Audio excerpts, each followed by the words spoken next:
এই বিয়ে আমি কিছুতেই মানতে পারবো না। যে মেয়ের চরিত্র ঠিক নেই তাকে আমি আমার ঘরের বউ করে নিয়ে যেতে পারবো না। বিয়েবাড়ির সানাইয়ের শব্দ মুহূর্তেই থেমে গেল। চারিদিকে পিনপতন নীরবতা। ইয়ানা স্তব্ধ হয়ে দাঁড়িয়ে আছে বিয়ের স্টেজে। ইমরান, তোমার মাথা কি খারাপ হয়ে গেছে? তুমি এসব কি বলছো সবার সামনে? আমি যা বলছি একদম ঠিক বলছি। তুমি ভেবেছো তুমি যা খুশি তাই করবে আর আমি বোকার মতো তোমাকে বিয়ে করে নেব? হাই হাই, এই ছিল তোর মনে? আমরা তোকে এত বিশ্বাস করলাম, আর তুই আমাদের বংশের মুখেই চুনকালি মাখালি। আম্মু, আমি তো তোমাকে আগেই বলেছিলাম আপুর গতিবিধি আমার ভালো লাগে না। দেখো আজ সবার সামনে আমাদের কি অপমানটাই না হতে হচ্ছে। চাচি, তিয়াশা, তোমরা অন্তত চুপ করো। তোমরা ভালো করেই জানো এসব ডাহা মিথ্যা কথা। ইমরান, তুমি কোন সাহসে আমার নামে এসব জঘন্য মিথ্যা অপবাদ দিচ্ছ? মিথ্যা? এই দেখো প্রমাণ। ইমরান পকেট থেকে কিছু ভুয়া ছবি বের করে আকবর সাহেবের হাতে দিল। ছবিগুলো দেখে আকবর সাহেবের চোখ রাগে লাল হয়ে গেল। ইয়ানা, আকবর সাহেব সজোরে ইয়ানার গালে এক থাপ্পড় বসিয়ে দিলেন। থাপ্পড়ের আঘাতে ইয়ানা স্টেজের একপাশে ছিটকে পড়ল। ওগো, তুমি মেয়েটাকে এভাবে মারছো কেন? ও তো আমাদের মেয়ে, ওর কথা অন্তত একবার শোনো। তুমি চুপ করো সালমা। তোমার এই আদরের মেয়ে আজ আমার মান সম্মান সব ধুলে মিশিয়ে দিয়েছে। আমার এত বছরের অহংকার, আমার বংশের নাম সব শেষ করে দিয়েছে এই মেয়ে। আবু, তুমি আমাকে না জিজ্ঞেস করেই ওর দেওয়া ছবিগুলো বিশ্বাস করে নিলে? আমি তোমার নিজের মেয়ে, আর তুমি আমাকে একটা বারের জন্য আত্মপক্ষ সমর্থনের সুযোগ দিলে না? চুপ কর বেয়াদব মেয়ে। তোর মতো মেয়ে থাকা আর না থাকা সমান। আঙ্কেল, আমাকে মাফ করবেন। আপনাদের সাথে আমাদের ব্যবসায়িক সম্পর্ক থাকবে, কিন্তু এই মেয়ের সাথে আমি কোনো সম্পর্ক রাখতে চাই না। আমি চললাম। ইমরান চলে যেতে উদ্যত হলে ইয়ানা উঠে দাঁড়ালো। তার চোখে পানি, কিন্তু দৃষ্টিতে জ্বলছে জেদের আগুন। দাঁড়াও ইমরান, তুমি আমাকে ছেড়ে যাচ্ছ না। আমি তোমাকে লাথি মেরে বের করে দিচ্ছি আমার জীবন থেকে। আর আব্বু, তুমি টাকার অহংকারে আর মিথ্যা সম্মানের মোহে নিজের মেয়েকে চিনতে পারলে না তো? ঠিক আছে, আজ আমি এমন কিছু করব যা তোমাদের এই মেয়েকে সম্মানকে মাটির সাথে মিশিয়ে দেবে। ইয়ানা রাগে কাঁপতে কাঁপতে স্টেজ থেকে নেমে এলো। সবার চোখ ইয়ানার দিকে। ইয়ানা সোজা গিয়ে দাঁড়ালো এক কোণায়। মাথা নিচু করে দাঁড়িয়ে থাকা 18 বছরের নিরীহ ছেলে নয়নের সামনে। নয়ন এই বাড়িতে আশ্রিত এক গরিব আত্মীয়, যে 5 ফরমাস খাটে। নয়ন, এদিকে আয়। জি, জি আপু। তুই আমাকে বিয়ে করবি? ইয়ানার কথা শুনে পুরো বিয়ে বাড়ি যেন স্তব্ধ হয়ে গেল। নয়ন ভয় পাওয়ার ভান করে 2 কদম পিছিয়ে গেল। আহ, আপু এসব কি বলছেন? আহ, আমি তোকে যা জিজ্ঞেস করেছি তার উত্তর দে। তুই আমাকে বিয়ে করবি কি না? হ্যাঁ নাকি না? ইয়ানা, তোর মাথায় কি পুরোপুরি খারাপ হয়ে গেছে? তুই আমাদের বাড়ির আশ্রিত একটা ফকিন্নি ছেলেকে বিয়ে করবি? আমার সামনে দাঁড়িয়ে এই সাহস তোর কি করে হয়? বিয়ে করলাম তাতে তোমার কি আসে যায়? আর ইমরান, তুই ভেবেছিস তুই চলে গেলে আমি বিয়ে না করে বসে থাকবো? দেখ, আজ আমি এই নিরীহ ছেলেটাকেই বিয়ে করব। ভাইজান, মেয়েটার তো দেখছি লজ্জা শরম সব মাথা থেকে উড়ে গেছে। একে তো নিজের চরিত্র খারাপ, তার উপর এখন এই ভিখারির ছেলেকে বিয়ে করতে চাইছে।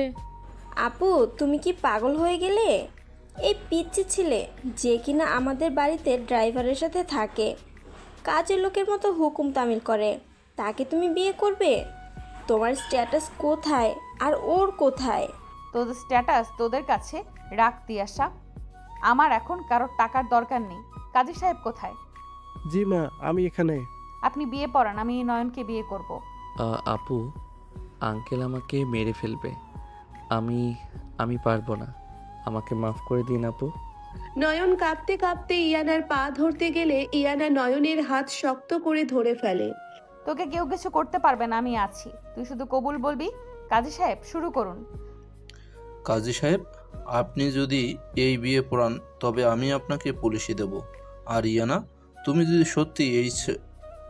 সত্যি এই ছোট লোকের বাচ্চাকে বিয়ে করিস, তাহলে মনে রাখিস এই বাড়ির দরজা তোর জন্য চিরকালের মতো বন্ধ হয়ে যাবে। ইয়ানা মা, জেদ করিস না, তোর আব্বুর কাছে ক্ষমা চেয়ে নে। আমি তোর আব্বুকে বোঝাচ্ছি। তুই এই ছেলেকে বিয়ে করে কোথায় যাবি মা? আম্মু, তুমি আমাকে বাধা দিও না। যে বাবা অন্যের কথায় নিজের মেয়ের গায়ে হাত তুলতে পারে, সেই বাবার বাড়িতে থাকার বিন্দুমাত্র ইচ্ছে আমার নেই। কাজী সাহেব, আপনি বিয়ে পড়াবেন নাকি আমি অন্য কাউকে ডাকবো? আকবর সাহেব রাগে গজগজ করতে করতে বললেন, পড়ান বিয়ে। আজ থেকে এই মেয়ে আমার জন্য মরে গেছে। কাজী সাহেব ভয়ে বিয়ে পড়াতে শুরু করলেন। নয়ন বাবু, আপনি কি এই বিয়েতে আজিয়েছেন? আঙ্কেল, আমি নয়ন, আমার দিকে তাকিয়ে বল কবুল। নয়ন ভয় পাওয়ার অভিনয় করে ঢোক গিলল, তারপর কাঁপা কাঁপা গলায় বলল। কবুল। পরপর 3 বার কবুল বলে বিয়ে সম্পন্ন হলো। ইয়ানার চোখে জেদের আগুন আর বুকে রাজ্যের কষ্ট। বিয়ে যখন হয়েই গেছে, এবার তুই এই ভিখারিটাকে নিয়ে আমার বাড়ি থেকে বেরিয়ে যা, আর কোনোদিন যেন এই বাড়িতে তোকে না দেখি। ভাইজান একদম ঠিক সিদ্ধান্ত নিয়েছেন। এমন মেয়েকে বাড়িতে রাখলে আমাদের তিয়াশার বিয়েতেও বাধা পড়বে। চাচি, তোমার ওই মিষ্টি কথার পেছনের বিষ আমি খুব ভালো করেই চিনি। তোমরা সবাই খুব ভালো থেকো নিজেদের এই টাকার অহংকার নিয়ে। নয়ন, চল আমার সাথে। আপু, মানে আমার তো এখানে। তুই কি কানে কম শুনিস? আমি তোর স্ত্রী এখন। আমাকে আপু ডাকবি না, চল বলছি।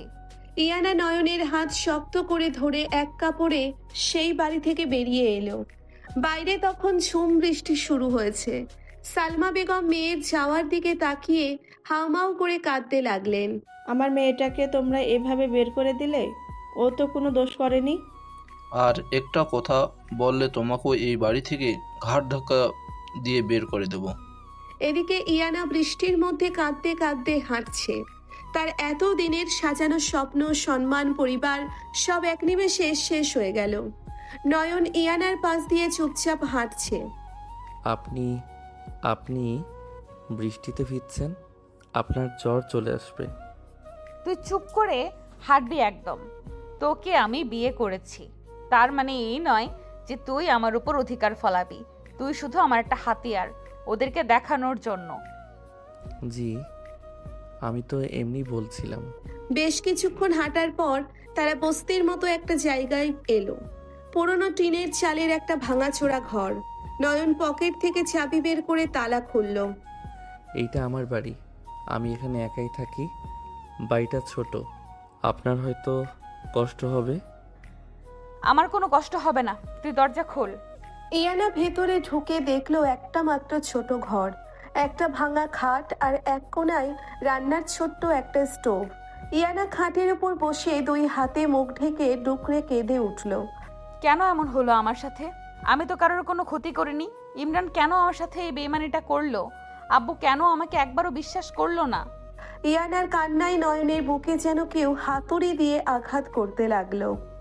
নয়ন ধীর পায়ে ইয়ানার কাছে গেল। আপনি আপনি কাঁদবেন না, আপনার কান্না দেখলে আমার কষ্ট হয়। তোর কেন কষ্ট হবে? তুই কে আমার? তুই তো একটা কাজের ছেলে। তুই আমাকে দয়া দেখাচ্ছিস? আমি দয়া দেখাচ্ছি না, আমি আপনার স্বামী। স্বামী? তুই আমার স্বামী? তুই নিজেকে আয়নায় দেখেছিস? তুই তো একটা বাচ্চা ছেলে। তোকে আমি বিয়ে করেছি শুধু জেদের বশে। এই বিয়ের কোনো মূল্য আমার কাছে নেই। তুই ফ্লোরে শুয়ে পড়, আমি খাটে ঘুমাবো। জি, আপনি খাটে ঘুমান, আমি নিচে ঘুমাচ্ছি। আপনার জন্য একটা শুকনো তোয়ালে দিচ্ছি, আপনি মাথাটা মুছে নিন, না হলে ঠান্ডা লেগে যাবে। নয়ন একটা পরিষ্কার তোয়ালে ইয়ানার দিকে এগিয়ে দিল। ইয়ানা তোয়ালেটা নিয়ে ছুঁড়ে ফেলে দিল। আমাকে তোর কোনো জিনিস শুতে বলবি না, দূরে গিয়ে শো। আচ্ছা, আমি দূরেই যাচ্ছি। নয়ন ফ্লোরে একটা পাটি বিছিয়ে শুয়ে পড়ল। ইয়ানা খাটে শুয়ে ফুপিয়ে ফুপিয়ে কাঁদতে লাগলো। নয়ন ফ্লোরে শুয়ে আর চোখে ইয়ানার দিকে তাকিয়ে আছে।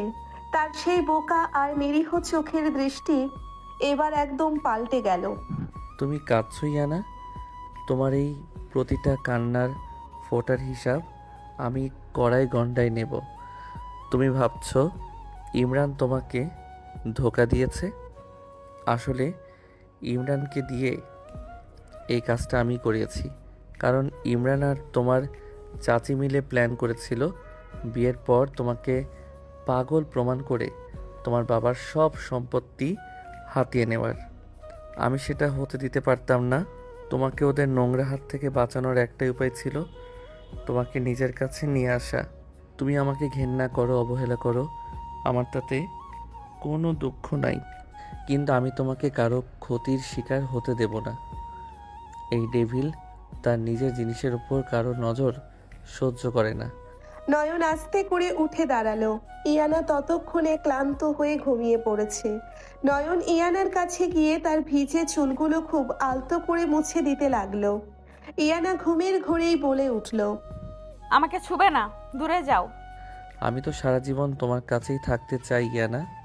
নয়ন ইয়ানার গায়ে একটা কাঁথা জড়িয়ে দিয়ে নিঃশব্দে ঘর থেকে বেরিয়ে গেল। বাইরে গিয়ে সে পকেট থেকে তার দামি স্মার্টফোনটা বের করলো, যেটা সে এতক্ষণ লুকিয়ে রেখেছিল। একটা নাম্বারে কল দিল সে। হ্যালো বস, কাজ কি সম্পূর্ণ হয়েছে? হ্যাঁ কবির, আমার পাখি এখন আমার খাঁচায় একদম নিরাপদে। কিন্তু বস, ইমরান তো অনেক বেশি উড়ে যাচ্ছে, ওকে কি এবার মাটিতে নামাবো? এখনই না, ওকে একটু আনন্দ করতে দে। ও ভাবছে ও জিতে গেছে। কাল সকালে ওকে প্রথম ধাক্কাটা দিবি। ওর ফ্যাক্টরির যে ডিলটা হওয়ার কথা ছিল সেটা ক্যান্সেল করে দে। আর হ্যাঁ, ওর সব ব্যাংক অ্যাকাউন্ট ফ্রিজ করে দে। ও যেন বুঝতে পারে যে ও কার জিনিসের দিকে হাত বাড়িয়েছিল। ওকে বস। আর আপনার শ্বশুরবাড়ির কী খবর? ওই রুবিনা আর তিয়াশাকে তো আমি রাস্তায় নামাবো, তবে আস্তে আস্তে। খেলা তো সবে শুরু হলো। এখন তুই রাখ, আমার ইয়ানার হয়তো কিছু লাগতে পারে। নয়ন কল কেটে দিয়ে একটা শয়তানি হাসি দিল। নিরীহ চেহারার আড়ালে লুকিয়ে থাকা সেই ডেভিল হাসিতে যেন পুরো পৃথিবী ধ্বংস করার ক্ষমতা লুকিয়ে আছে। নয়ন ধীর পায়ে আবার ঘরে ফিরে এলো। ইয়ানা তখনও ঘুমাচ্ছে। নয়ন ফ্লোরে গিয়ে শুয়ে পড়ল। সকালে ইয়ানার ঘুম ভাঙলো একটা সুন্দর গন্ধে। সে চোখ খুলে দেখলো নয়ন স্টোভের কাছে দাঁড়িয়ে কিছু একটা রান্না করছে। এই, তুই কি করছিস ওখানে? আপু, মানে আপনার তো ক্ষুধা লেগেছে, তাই আমি একটু ডিম ভুনা আর ভাত রান্না করছি। আপনি ফ্রেশ হয়ে নিন। আমি তোর হাতের রান্না খাবো না, আমার ঘেন্না করে। ঘেন্না কেন করবে? আমি তো খুব পরিষ্কার করে রান্না করেছি।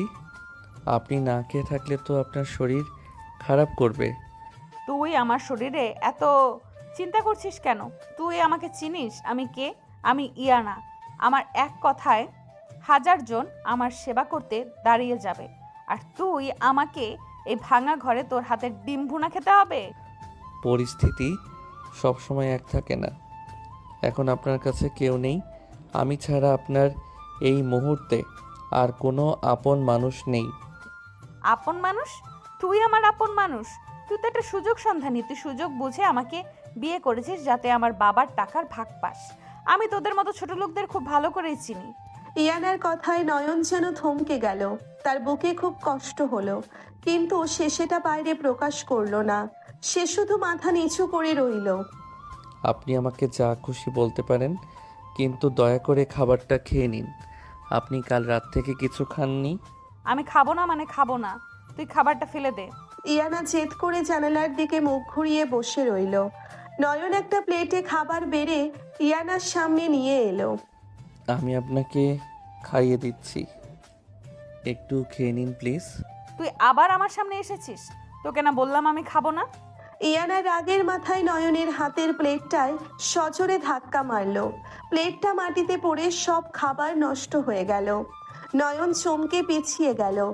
ইয়ানা নিজেও একটু অবাক হলো নিজের এই কাজে, কিন্তু জেদ বজায় রাখলো। তোকে বলেছিলাম না আমার সামনে আসবি না? জি ঠিক আছে, আমি পরিষ্কার করে দিচ্ছি। নয়ন নীরবে মেঝের খাবারগুলো পরিষ্কার করতে লাগলো। তার চোখের কোণে পানি জমেছে, কিন্তু সে সেটা ইয়ানাকে বুঝতে দিল না। ইয়ানা আর চোখে নয়নের দিকে তাকিয়ে দেখলো ছেলেটার মুখটা কেমন ফ্যাকাশে হয়ে গেছে। ইয়ানার মনে একটু খারাপ লাগলেও সে কিছু বলল না। আমি বাইরে যাচ্ছি, আমার একটা কাজ আছে।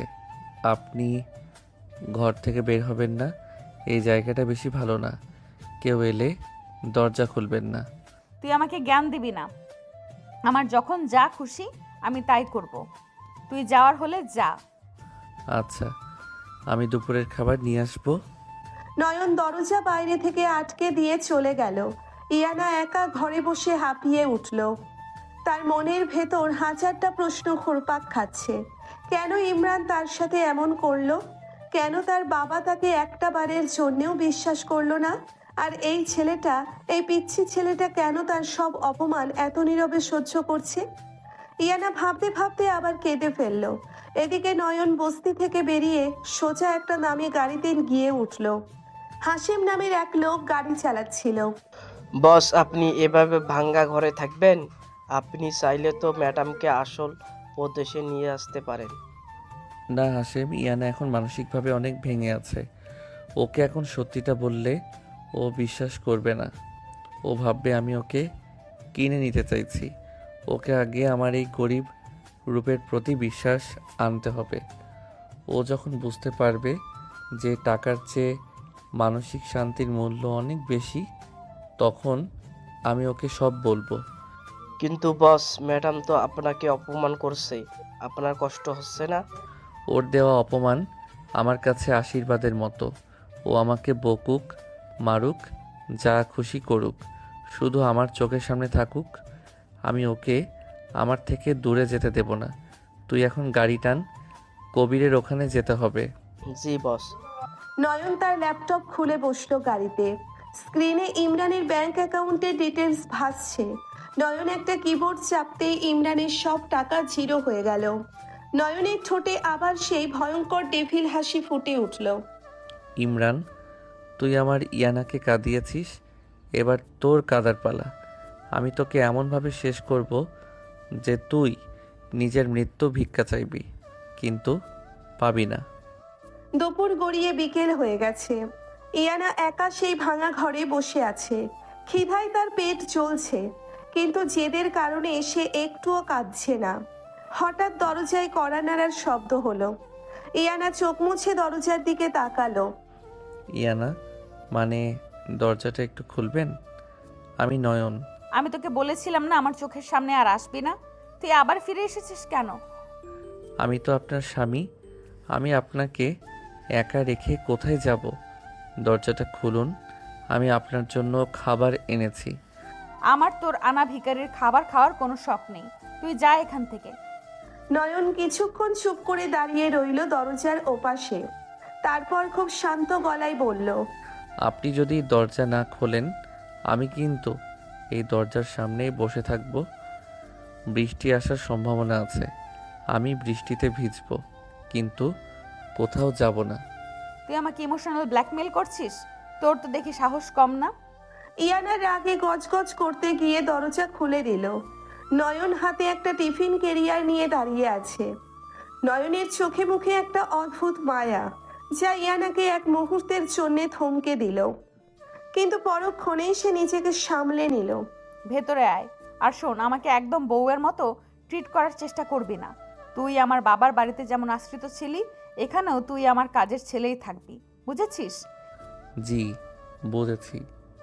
আপনি বসুন, আমি খাবারটা বেড়ে দিচ্ছি। নয়ন খুব যত্ন করে একটা পরিষ্কার থালায় ভাত আর মুরগির মাংস বেড়ে ইয়ানার সামনে দিল। ইয়ানা খাবারটার দিকে তাকিয়ে একবার ঢোক গিলল। তার খুব খিদে পেয়েছে। এই খাবার তুই কোথা থেকে এনেছিস? চুরি করেছিস নাকি? না, মানে আমি তো একটা পার্ট টাইম জব করি, সেখান থেকে কিছু টাকা অ্যাডভান্স নিয়ে একটা ভালো হোটেল থেকে আপনার জন্য কিনে এনেছি। আপনি খেয়ে নিন। আর তুই তুই খেয়েছিস? জি, আমি খেয়েছি। আপনি আমার চিন্তা করবেন না। ইয়ানা আর কথা না বাড়িয়ে খেতে শুরু করলো। সত্যি বলতে খাবারটা তার কাছে অমৃতের মতো লাগছিল। নয়ন ফ্লোরে বসে এক দৃষ্টিতে ইয়ানার খাওয়া দেখছে। তার চোখের দৃষ্টিতে লুকিয়ে আছে এক গভীর সমুদ্রের মতো ভালোবাসা।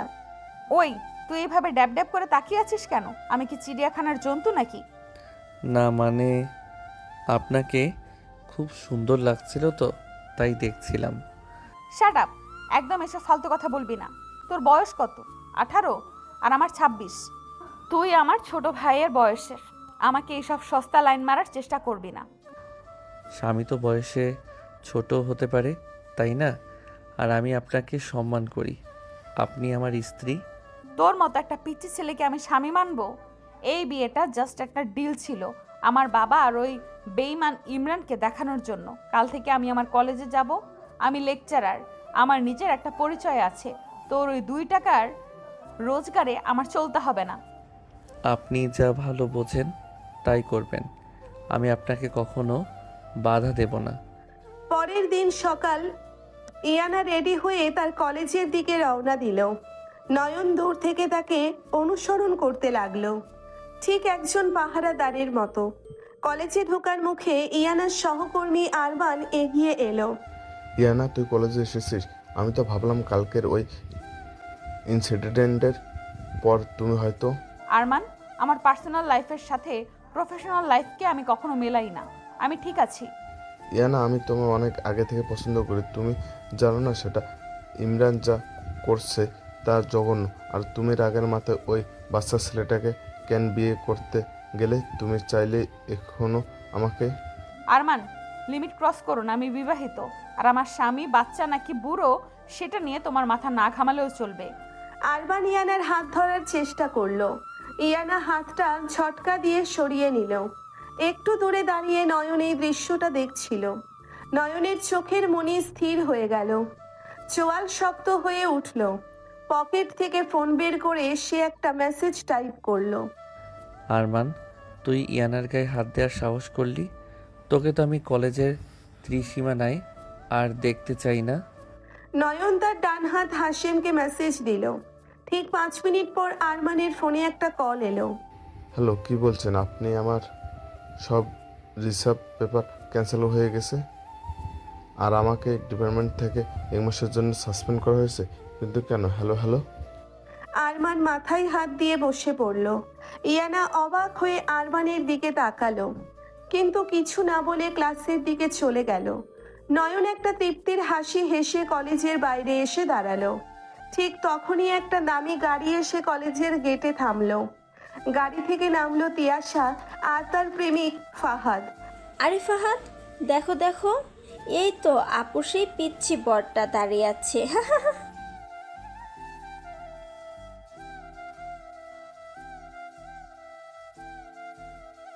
আসলেই তো। কিরে ছেলে, তোর তো ভাগ্য খুলে গেছে। একেবারে 1 কোটিপতির মেয়েকে ফাঁসিয়ে ফেললি। তা ইয়ানা কোথায়? কলেজের ভেতরে? আপনারা কারা? আর ইয়ানা মানে আমার স্ত্রীর নামে বাজে কথা বলবেন না। তোর স্ত্রী? তুই তো একটা রাস্তার ভিখারি। আপু তোকে জাস্ট একটা টিস্যু পেপারের মতো ইউজ করেছে। কাজ শেষ হলে তোকে ড্রেনে ফেলে দেবে। ইয়ানা ঠিক সেই মুহূর্তে ক্লাস থেকে বের হয়ে গেটের কাছে আসছিল। তিয়াশার ফাহাদকে দেখে সে থমকে দাঁড়ালো। নয়ন মাথা নিচু করে কাঁপতে কাঁপতে বলল, আমাকে আপনারা যা খুশি বলুন, কিন্তু ইয়ানাকে কিছু বলবেন না। ও অনেক ভালো। তুই আমাকে শেখাবি? ওই রাস্তার কুকুর। তোকে তো আজ আমি। ফাহাদ নয়নের গায়ে হাত তুলতে গেলে ইয়ানা দৌড়ে এসে ফাহাদের হাত শক্ত করে ধরে ফেলে। ইয়ানার চোখে আগুন জ্বলছে। ফাহাদ, খবরদার বলছি, আমার স্বামীর গায়ে হাত তোলার আগে নিজের হাতটার কথা চিন্তা করিস। হাতটা কিন্তু আমি গোড়া থেকে কেটে ফেলবো। আপু, তুমি এই ফকিনীর ছেলের জন্য ফাহাদের গায়ে হাত তুলছো? তোমার তো লেভেল বলতে আর কিছু অবশিষ্ট নেই। আমার লেভেল তোর মাপতে আসিস না। আমার লেভেল তোরা মাপতে আসিস না তিয়াশা। তোরা যে নোংরা খেলা খেলেছিস না আমার সাথে, তার জবাব আমি দেব। আর হ্যাঁ, আমার স্বামী ভিখারি হতে পারে, ছোট হতে পারে, কিন্তু তোদের ওই বেইমান ইমরানের চেয়ে 1000 গুণে ভালো। অন্তত সে আমাকে রাস্তায় অপমান করছে না। খুব তো বড় বড় কথা বলছো ইয়ানা। কালকে যখন তোমার বাবা তোমাকে নিগাল ত্যায্যপুত্র করবে আর তোমার সব ব্যাংক অ্যাকাউন্ট ব্লক করে দিবে, তখন ওই পিচ্ছি ছেলেকে নিয়ে রাস্তায় রাস্তায় ভিক্ষা করতে হবে। ইয়ানা একটু দমে গেল, কিন্তু বাইরে প্রকাশ করলো না। নয়ন চুপচাপ সব দেখছিল। ফাহাদ আর তিয়াশা হাসতে হাসতে চলে যাওয়ার জন্য গাড়িতে উঠতে যাবে, ঠিক তখনই ফাহাদের ফোনে একটা কল এলো। হ্যালো, কি বলছিস? আমাদের কাস্টমসে আটকে থাকা ওই 50 কোটি কনসাইনমেন্ট সিল হয়ে গেছে? মানে কি? কিভাবে হলো? ফাহাদের মুখটা মুহূর্তের মধ্যে ফ্যাকাশে হয়ে গেল। সে কাঁপা কাঁপা হাতে ফোনটা পকেটে রাখলো। তিয়াশা অবাক হয়ে জিজ্ঞেস করলো, ফাহাদ, কি হয়েছে? তুমি ঘামছো কেন? আমার আমার বাবার কোম্পানি শেষ দিয়েশা। আমাদের সব কনসাইনমেন্ট সিজ হয়ে গেছে। কে বা কারা আমাদের বিরুদ্ধে পুলিশের সব গোপন ডকুমেন্ট লিঙ্ক করে দিয়েছে। ফাহাদ আর তিয়াশা হন্তদন্ত হয়ে গাড়ি নিয়ে ছুটে চলে গেল। ইয়ানা অবাক হয়ে তাকিয়ে আছে। নয়ন পেছন থেকে খুব নিরীহ গলায় বলল, আল্লাহ বিচার করে দিয়েছেন ইয়ানা, যারা অন্যের ক্ষতি চায় তাদের নিজেদেরই ক্ষতি হয়। তুই চুপ কর, এত ফিলোসফি ছাড়তে হবে না। চল বাড়ি চল, আমার মাথা ধরেছে প্রচণ্ড। দুজনের বস্তির সেই ভাঙা ঘরে ফিরে এলো। ইয়ানা এসেই বিছানায় এলিয়ে পড়ল। তার খুব ক্লান্তি লাগছে। হঠাৎ দরজায় কড়া নাড়ল কেউ। নয়ন গিয়ে দরজা খুলতেই দেখলো তার ভার্সিটির বন্ধু জেরিন দাঁড়িয়ে আছে। জেরিনের হাতে একটা টিফিন বক্স আর কিছু বই। নয়ন, তুই ভার্সিটিতে যাসনি কেন আজ? আমি তোর জন্য এই নোটসগুলো আর খাবার নিয়ে এলাম। জেরিন, তুই এখানে কেন এসেছিস? এই জায়গাটা তো ভালো না। কেন আসতে পারি না? তুই আমার বেস্ট ফ্রেন্ড না? আর আমি তোকে ছাড়া ক্লাসে বোর হচ্ছিলাম। জেরিন কথাগুলো বলতে বলতে নয়নের কাঁধে হাত রাখলো। ইয়ানা বিছানা থেকে উঠে বসলো। তার বুকের ভেতরটা হঠাৎ করেই ধক করে উঠল। একটা তীব্র ঈর্ষা, একটা অজানা রাগ তার মাথা চড়ে বসলো। সে গটগট করে হেঁটে দরজার কাছে গেল। এক্সকিউজ মি, আপনি কে? আর ওর গায়ে হাত দিয়ে কথা বলছেন কেন? আপনি কে? আমি তো নয়নের ফ্রেন্ড। আমি কে সেটা ওর মুখ থেকেই শুনুন। নয়ন বল ওকে আমি কে। জেরিন, ইনি ইয়ানা, আমার স্ত্রী। হোয়াট? স্ত্রী? তুই বিয়ে করেছিস?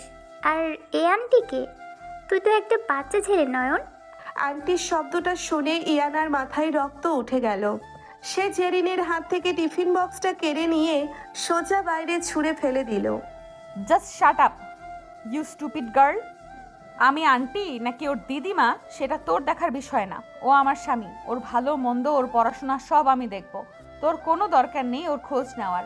আর নেক্সট টাইম যদি ওকে তুই টাচ করেছিস আমি তোর হাত ভেঙে দেব। Get lost. তুই তো একটা সাইকো মহিলা। নয়ন, তুই কিভাবে থাকিস এর সাথে? আমি যাচ্ছি। জেরিন রাগে গজগজ করতে করতে চলে গেল। ইয়ানা জোরে দরজাটা বন্ধ করে দিয়ে হাঁপাতে লাগলো। তার বুকটা দ্রুত ওঠানামা করছে। নয়ন অবাক হওয়ার ভান করে ইয়ানার দিকে তাকিয়ে আছে, কিন্তু তার বুকের ভেতর খুশির বন্যা বয়ে যাচ্ছে।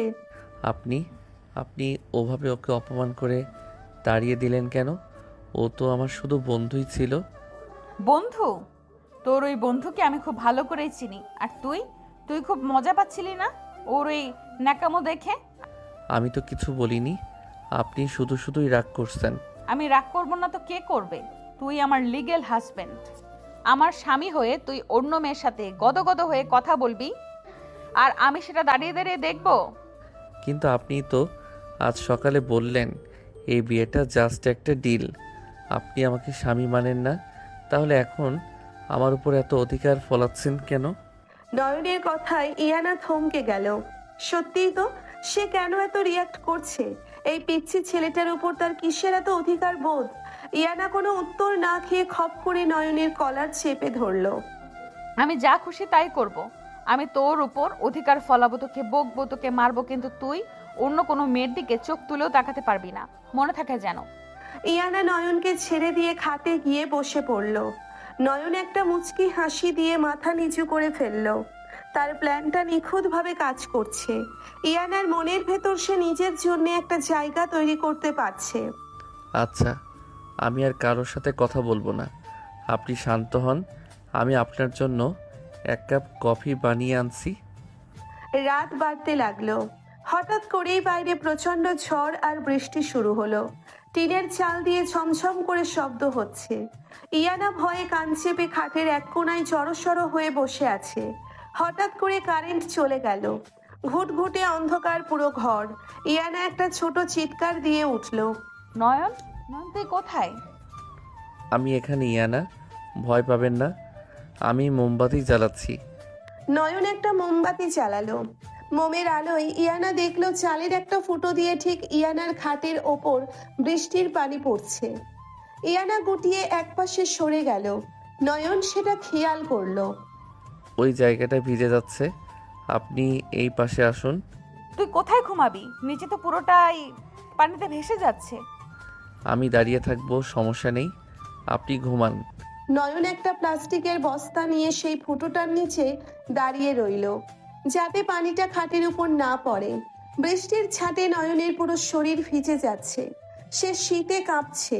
ইয়ানা মোমের আলোয় দেখছে একটা 18 বছরের ছেলে তার জন্য কতটা স্যাক্রিফাইস করছে।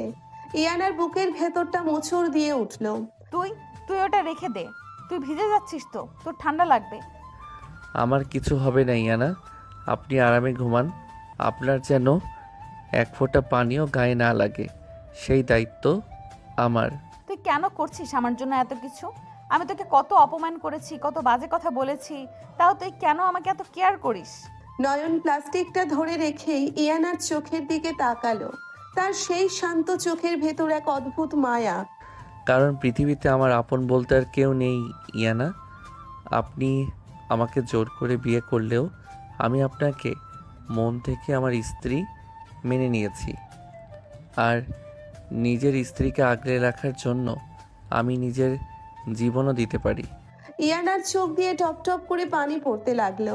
সে জীবনে কখনো এত নিঃস্বার্থ ভালোবাসা কারো কাছে পায়নি। বাবা, মা, ইমরান সবাই তাকে শুধু টাকার পাল্লায় মেপেছে, আর এই ভিখারি ছেলেটা তার জন্য নিজের শরীর ভিজিয়ে তাকে পাহারা দিচ্ছে। ইয়ানার ভেতরের পাথরটা যেন আস্তে আস্তে গলতে শুরু করলো। নয়ন, তুই পাগল, একটা আস্ত একটা পাগল। ইয়ানা আর কিছু বলতে পারলো না, শুধু ডুকরে কেঁদে উঠল। নয়ন নীরবে দাঁড়িয়ে রইল, আর ডেভিল রূপ আজ সম্পূর্ণ হার মেনেছে এই নিরীহ ভালোবাসার কাছে। সে মনে মনে শপথ নিল ইয়ানার এই চোখের পানির বদলা সে রুবিনা আর ইমরানের রক্তের বিনিময়ে নেবে। তুমি শুধু দেখতে থাকো ইয়ানা, কাল সকালের সূর্য তোমার শত্রুদের জন্য এক ভয়ঙ্কর অন্ধকার নিয়ে উঠবে। এই ডেভিল তার ভালোবাসার মানুষের অপমানের প্রতিশোধ কিভাবে নেয় সেটা পুরো শহর দেখবে। সারা রাত নয়ন ভিজে ভিজে ইয়ানাকে বৃষ্টি থেকে বাঁচালো। ভোরের দিকে বৃষ্টি থামলে নয়ন ফ্লোরেই বসে পড়ল। তার শরীর ঝড়ে পড়ে যাচ্ছে। ইয়ানা ঘুম থেকে উঠে দেখলো নয়ন ফ্লোরে অচেতন হয়ে পড়ে আছে। নয়ন, নয়ন, কি হয়েছে তোর? ইয়ানা দৌড়ে গিয়ে নয়নের গায়ে হাত দিতেই চমকে উঠল। নয়নের গা জ্বরে একেবারে পুড়ে যাচ্ছে। ইয়ানার বুকের ভেতর একটা তীব্র ভয় কাজ করতে লাগলো। সে নয়নের মাথাটা নিজের কোলে তুলে নিল। আল্লাহ, এত জ্বর! নয়ন, চোখ খোল প্লিজ, আমি ডাক্তার ডাকছি। ইয়ানার চোখের পানি নয়নের কপালের ওপর গড়িয়ে পড়ল। যে মেয়েটা কাল পর্যন্ত নয়নকে ঘেন্না করত, আজ সেই মেয়েটার বুকেই নয়নের জন্য এক আকাশ সমান ব্যাকুলতা। ভাঙা ঘরের নিস্তব্ধতা ভেঙে শুধু বৃষ্টির রিমঝিম শব্দ আর ইয়ানার ফুপিয়ে কান্নার আওয়াজ শোনা যাচ্ছে। ফ্লোরে নয়ন অচেতন হয়ে পড়ে আছে, তার শরীর জ্বরে যেন আগুনের মতো পুড়ছে। ইয়ানা নিজের কোলে নয়নের মাথাটা নিয়ে পাগলের মতো ডাকছে। নয়ন, নয়ন, চোখ খোল। এই পাগল ছেলে, চোখ খোল বলছি। তুই এভাবে পড়ে আছিস কেন? ইয়ানার হাত কাঁপছে। যে মেয়েটা কাল পর্যন্ত নয়নকে ছুতে ঘেন্না করেছে, আজ সেই মেয়েটার হাত নয়নের কপাল থেকে সরছে না। নয়নের শ্বাস প্রশ্বাস স্রোত বইছে। ইয়ানা বুঝতে পারছে না সে কি করবে। আল্লাহ, আমি এখন কি করব? এই বস্তির মধ্যে আমি ডাক্তার কোথায় পাবো? আমার কাছে তো একটা কানাকড়িও নেই। ইয়ানা হুড়মুড় করে উঠে দাঁড়ালো। এক মগ পানি আর নিজের ওড়নাটা ভিজিয়ে নয়নের পাশে বসে পড়ল। নিজের গায়ের ওড়না দিয়ে সে নয়নের মাথা মুছিয়ে দিতে লাগলো। নয়নের চোখ জোড়া শক্ত করে বন্ধ। তুই কেন এমন করলি? কেন সারা রাত ওই বৃষ্টির ছাটের মধ্যে দাঁড়িয়ে থাকলি? আমি কি তোকে বলেছিলাম আমার জন্য এত দরদ দেখাতে? আমি তো তোকে কাল কত অপমান করেছি, খাট ধাক্কা দিয়ে বের করে দিতে চেয়েছি। তুই কেন আমাকে এত কেয়ার করতে গেলি? তুই জানিস না আমাকে যারা ভালোবাসে তারা সবাই শেষ পর্যন্ত কষ্ট পায়? ইয়ানার চোখের পানি টপটপ করে নয়নের গালে পড়ছে। নয়ন জ্বরের ঘোরে বিড়বিড় করে কিছু একটা বলার চেষ্টা করলো। ইয়ানা কান পেতে শোনার চেষ্টা করলো। মা গো, আমাকে একা রেখে যেও না, আমার খুব ভয় করে অন্ধকারে? নয়নের এই ভাঙা ভাঙা কথাগুলো ইয়ানার বুকের ভেতর যেন তীরের মতো বিঁধল। 18 বছরের একটি ছেলে, যার এই বয়সে বই খাতা নিয়ে ভার্সিটিতে হাসি মুখে থাকার কথা, সে কিনা জ্বরের ঘোরে মায়ের জন্য ডুকরে কাঁদছে। নয়ন, আমি আছি তো, আমি কোথাও যাব না। তুই চুপ কর, আমি তোর জন্য ওষুধ নিয়ে আসছি। ইয়ানা বুঝতে পারলো এভাবে শুধু জলপট্টি দিয়ে জ্বর কমবে না। সে দ্রুত নিজের ব্যাগটা হাতড়ালো, কিন্তু তার ডেবিট কার্ড, ক্রেডিট কার্ড সবকিছু তার বাবা কাল রাতেই ব্লক করে দিয়েছে। ক্যাশ টাকা একটাও নেই। ইয়ানা নিজেকে পৃথিবীর সবচেয়ে অসহায় মানুষ মনে করতে লাগলো। হঠাৎ তার হাত গেল নিজের গলার সোনার চেইনটার দিকে। এটা তার মায়ের দেওয়া শেষ স্মৃতি। আমার মায়ের দেওয়া স্মৃতি, কিন্তু এই মুহূর্তে নয়নের জীবনের চেয়ে এটা বড় নয়। এই ছেলেটা আমার জন্য নিজের জীবন বাজি রেখেছে, আর আমি সামান্য একটা চেইনের মায়া করব? ইয়ানা চেইনটা গলা থেকে ছিঁড়ে নিল। বাইরে তখনও টিপ টিপ বৃষ্টি পড়ছে। ইয়ানা নয়নের মাথায় আরেকবার ভালো করে জলপট্টি দিয়ে ঘর থেকে দৌড়ে বের হলো। কাদামাখা রাস্তা পার হয়ে সে বস্তির বাইরের একটা ওষুধের দোকানে গিয়ে দাঁড়ালো। ভাই ভাই আমাকে কিছু জ্বরের হাই পাওয়ারের ওষুধ দিন তো, খুব এমার্জেন্সি। ম্যাডাম, ডাক্তার দেখাইছেন? প্রেসক্রিপশন ছাড়া তো ওষুধ দেওয়া যাবে না। আর আপনি তো এই এলাকার না মনে হয়। আমার স্বামীর প্রচণ্ড জ্বর, সে অজ্ঞান হয়ে আছে। প্লিজ ভাইয়া, আপনি আমাকে কয়েকটা ভালো ওষুধ দিন, আমি আপনাকে অনেক টাকা দেব। টাকা তো দেবেন, কিন্তু প্রেসক্রিপশন? বললাম তো আমার স্বামী মরে যাচ্ছে, আপনি কি বাংলা কথা বোঝেন না? আমার কাছে এখন টাকা নেই। এই সোনার চেনটা রাখুন, এর দাম 50,000 টাকার উপরে, আপনি ওষুধ দিন। দোকানদার অবাক হয়ে ইয়ানার দিকে তাকালো। এত দামি পোশাক পরে একটা মেয়ে কাদায় মাখামাখি হয়ে একটা সস্তা ওষুধের দোকানে সোনার চেইন বন্ধক রাখছে। ম্যাডাম শান্ত হন, আমি ওষুধ দিচ্ছি, কিন্তু এত দামি জিনিস আমি রাখতে পারবো না। আপনি ওষুধ নিয়ে যান, পরে টাকা দিয়ে যান। না, আমি কারোর দয়া নেইনি, আপনি এটা রাখুন।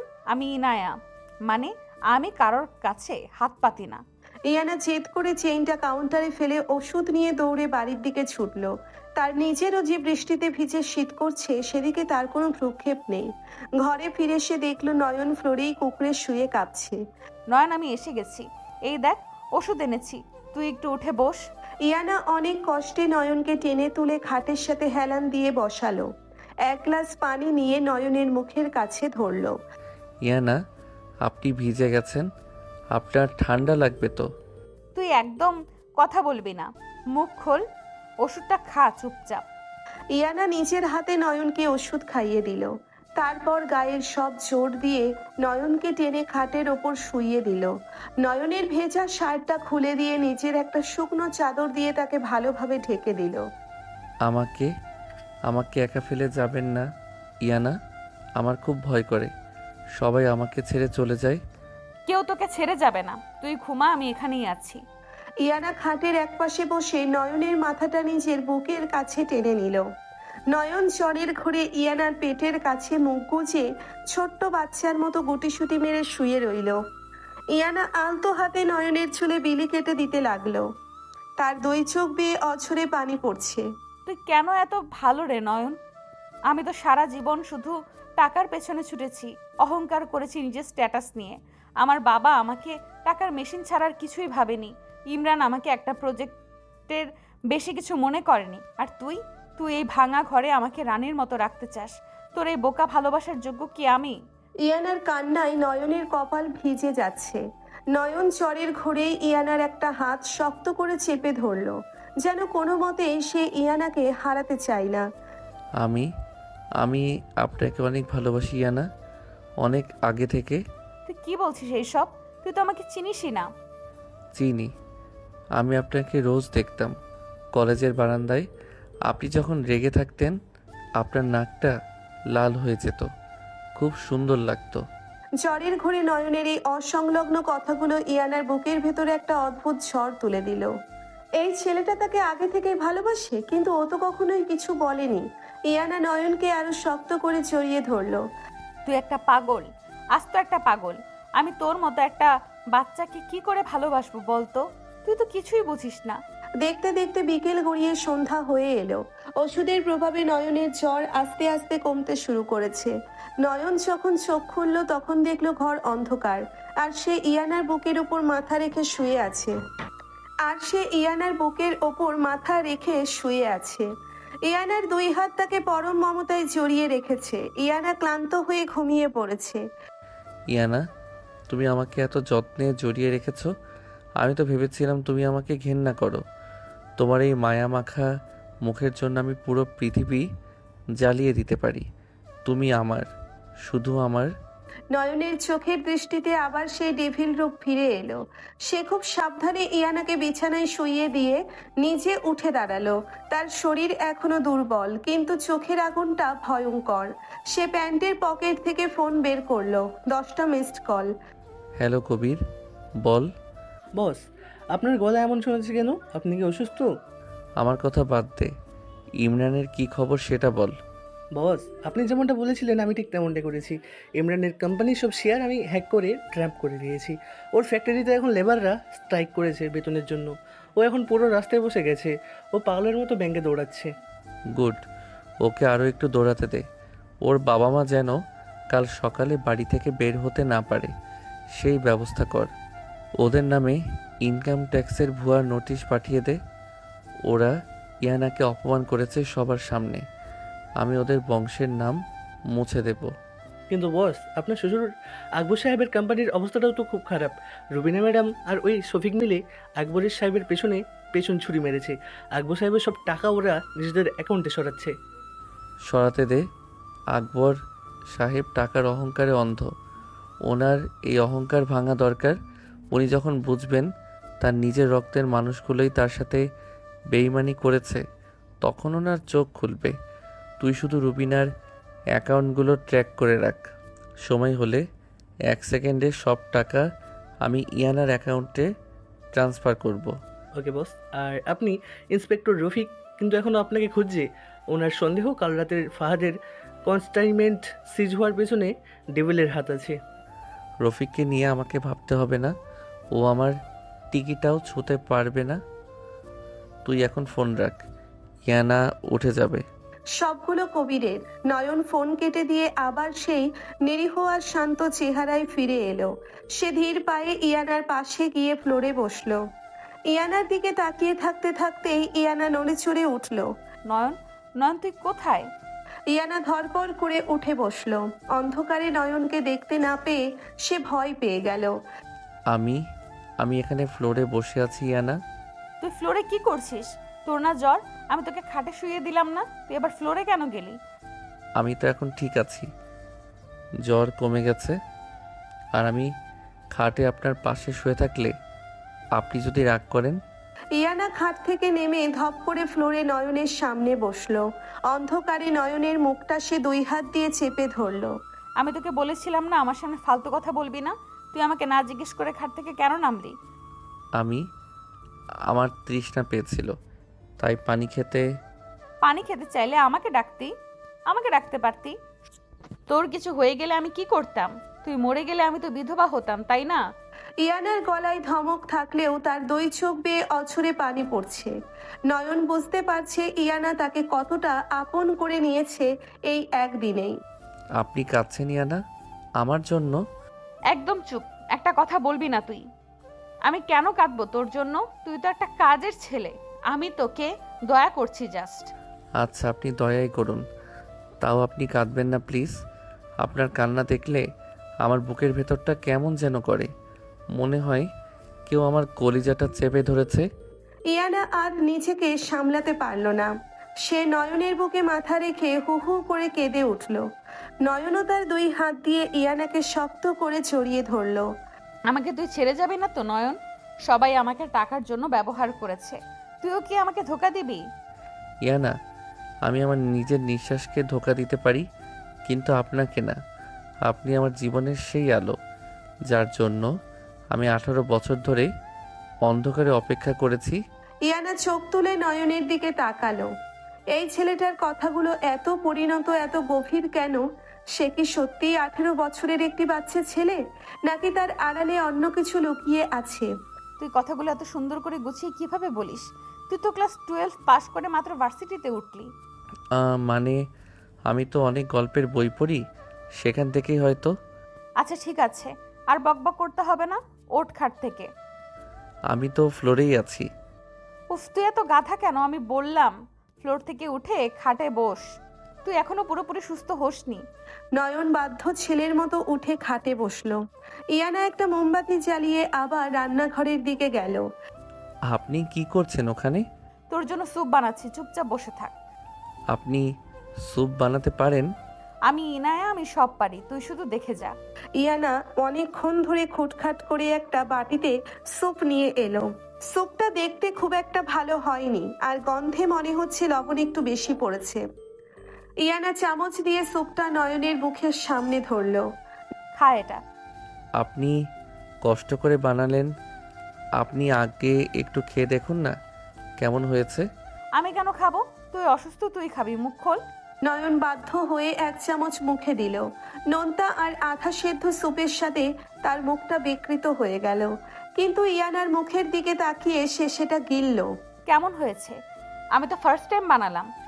ও অনেক মজা হয়েছে ইয়ানা, পৃথিবীর সেরা স্যুপ। সত্যি? দে তো আমি একটু খেয়ে দেখি। ইয়ানা নিজের হাতে এক চামচ মুখে দিতেই ওয়াক করে ফেলে দিল। ছি, এটা কি জঘন্য হয়েছে? তুই এটা মজা করে খাচ্ছিস কিভাবে? তুই কি পাগল? আপনার নিজের হাতে বানানো জিনিস, আমার কাছে এটা অমৃতের চেয়েও দামি। আমি পুরোটা খেয়ে নেব। নয়ন ইয়ানার হাত থেকে বাটিটা নিয়ে জোর করে পুরো স্যুপটা খেয়ে নিল। ইয়ানা অবাক হয়ে তাকিয়ে রইল। কেউ তাকে এত ভালোবাসতে পারে, এটা তার ভাবনারও বাইরে ছিল। তুই সত্যি একটা পাগল নয়ন। রাত গভীর হলো, বাইরে বৃষ্টি থেমে গেছে। নয়ন খাটের একপাশে শুয়ে আছে, আর ইয়ানা তার বুকের কাছে মাথা রেখে ঘুমিয়ে পড়েছে।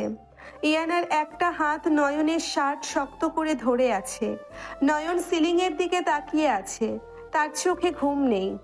ইয়ানা, তুমি এখন আমার বুকে মাথা রেখে শান্তিতে ঘুমাচ্ছ, কিন্তু কাল যখন রুবিনা আর ইমরান মিলে তোমার মনে বিষ ঢালবে, তখন কি তুমি আমাকে এইভাবে বিশ্বাস করবে? আমি জানি ওরা কাল বড় একটা চাল চালবে আমাকে তোমার চোখ থেকে নামানোর জন্য। ওরা তোমাকে বোঝাবে যে আমি ওদেরই লোক। তুমি হয়তো আমাকে ভুল বুঝে আবার এই বাড়ি থেকে বের করে দেবে, কিন্তু আমি তোমার সেই অপমান হাসি মুখে মেনে নেব ইয়ানা, কারণ আমি ডেভিল, আর ডেভিল তার নিজের রানীকে রক্ষা করার জন্য নিজের সম্মান ধুলোয় মেশাতেও পিছপা হয় না। নয়ন খুব আলতো করে ইয়ানার কপালে একটা চুমু খেলো। ইয়ানা ঘুমের ঘোরে একটু হেসে নয়নকে আরো শক্ত করে জড়িয়ে ধরল। সকালের মিষ্টি রোদ জানালার ফুটো দিয়ে এসে নয়নের চোখে পড়ল। নয়নের ঘুম ভাঙল না, কিন্তু তার বুকের ওপর ইয়ানার ভারী হাতের স্পর্শে সে চোখ খুলল। ইয়ানা এখনো গভীর ঘুমে, তার অবিন্যস্ত চুলগুলো নয়নের মুখে এসে পড়েছে। নয়ন একদৃষ্টিতে তাকিয়ে রইল ইয়ানার মুখটার দিকে। এই মুখটার জন্যে সে তার পুরো সাম্রাজ্য, পুরো জীবন বাজি রাখতে পারে। ইয়ানা, তুমি যদি জানতে তোমার এই পিচ্চি বর তোমার জন্য কি কি করছে, তবে কি তুমি আজও আমাকে ঘৃণা করতে, নাকি তুমি ভয় পেতে? নয়ন খুব সাবধানে ইয়ানার হাতটা সরিয়ে খাটের একপাশে বসলো। শরীরটা এখনো একটু দুর্বল, কিন্তু সে জানে তাকে আজ অনেক বড় একটা খেলা খেলতে হবে। ইমরানের পরাজয় নিশ্চিত, কিন্তু রুবিনা আর তিয়াশা এখনো ইয়ানাকে পুরোপুরি ধ্বংস করার পরিকল্পনা করছে। নয়ন বিছানা থেকে উঠে রান্নাঘরে গেল। সে সাধারণ প্যান্ট শার্ট পরে তৈরি হয়ে নিল। বের হওয়ার আগে সে এক টুকরো কাগজ টেবিলের ওপর রেখে গেল। আমি একটু কাজে যাচ্ছি, দুপুরের খাবার আমি পাঠিয়ে দেব, তুমি দরজা খুলবে না। নয়ন বাইরে বেরিয়ে আসতেই দেখলো হাসিম নিচে গাড়িতে অপেক্ষা করছে।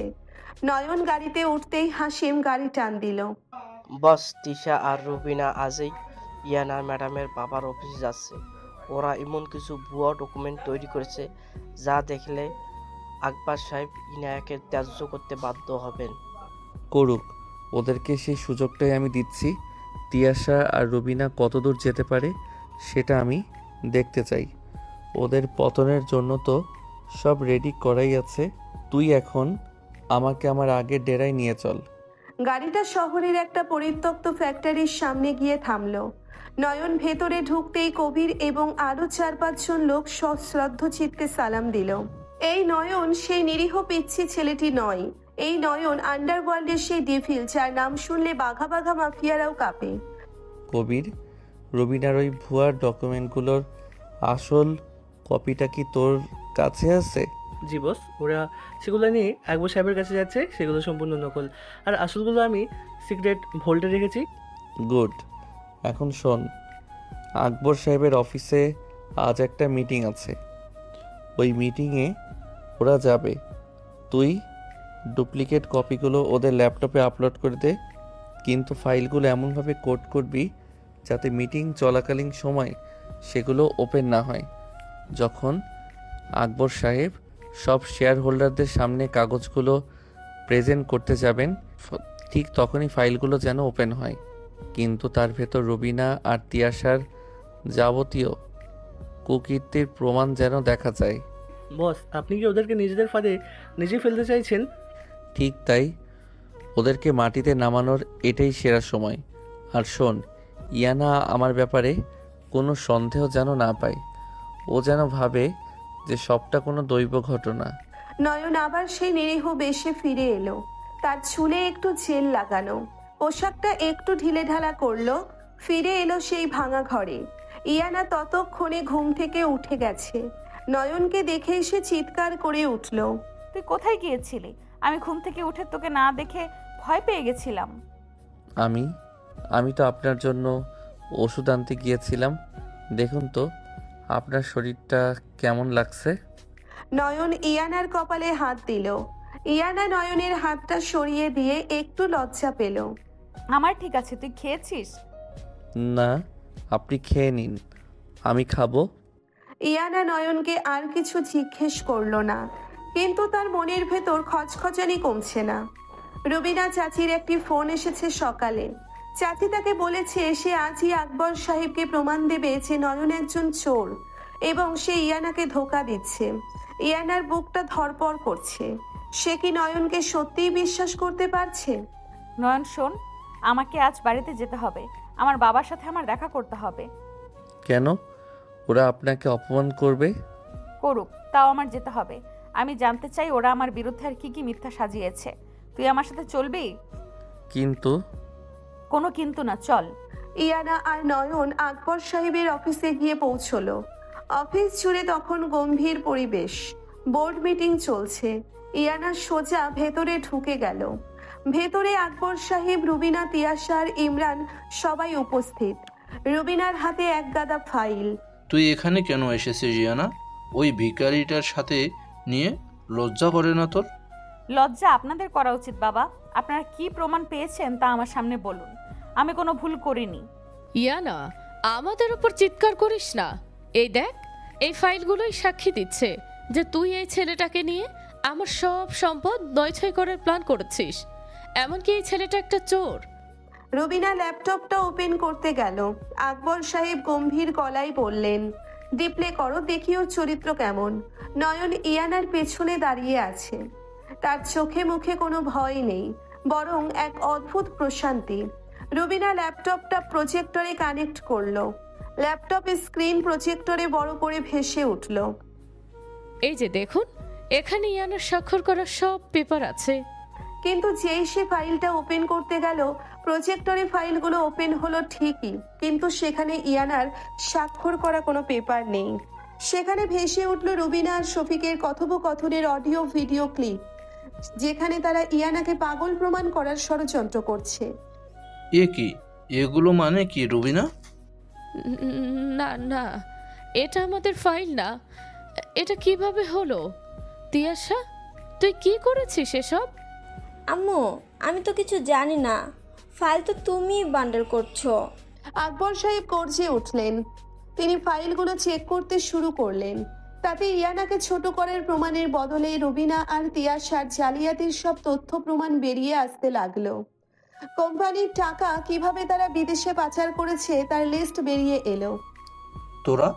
তোরা আমার এত বড় সর্বনাশ করলি। আর ইয়ানা, আমি তোকে ভুল বুঝেছিলাম। আকবর সাহেবের হাত থেকে চশমাটা নিচে পড়ে গেল। ইয়ানা স্তব্ধ হয়ে সব দেখছে। সে জানে না এটা কিভাবে হলো, কিন্তু তার মনের কোণে কোথাও একটা সন্দেহ দানা বাঁধছে। সে নয়নের দিকে তাকালো। নয়ন তখন জানালার দিকে তাকিয়ে আছে, যেন এই ঘটনার সাথে তার কোনো সম্পর্ক নেই। নয়ন, এই ঘটনা কি তুই করেছিস? তুই কিভাবে পারলি? তুই তো জানতেই না ওরা কি ফাইল রেডি করেছে। আঙ্কেল, এটা কোনো একটা ভুল বোঝাবুঝি। রুবিনা আন্টি এমনটা করতে পারেন না। তুই চুপ কর ইমরান। তোদের দুজনেরই আমি আসল রূপ বুঝে গেছি। তোদের জন্যই আজ আমার মেয়ের সাথে আমার সম্পর্ক খারাপ হয়েছে। তোদের সব শেয়ার আমি এই মুহূর্তে বাতিল করছি। না ভাইজান, আপনি এমনটা করবেন না। ইয়ানা, তুই কিছু বল। তুই তো আমাকে মা বলতিস। মা হওয়ার যোগ্যতা আপনারা কবেই হারিয়েছেন চাচি। যে মেয়েকে তার বাবা অপমান করে বের করে দেয়, সেই মেয়ের কষ্ট আপনারা আনন্দ হিসেবে নিয়েছিলেন। আজ নিজেরা বিপদে পড়লে মাটা খুঁজে পাচ্ছেন।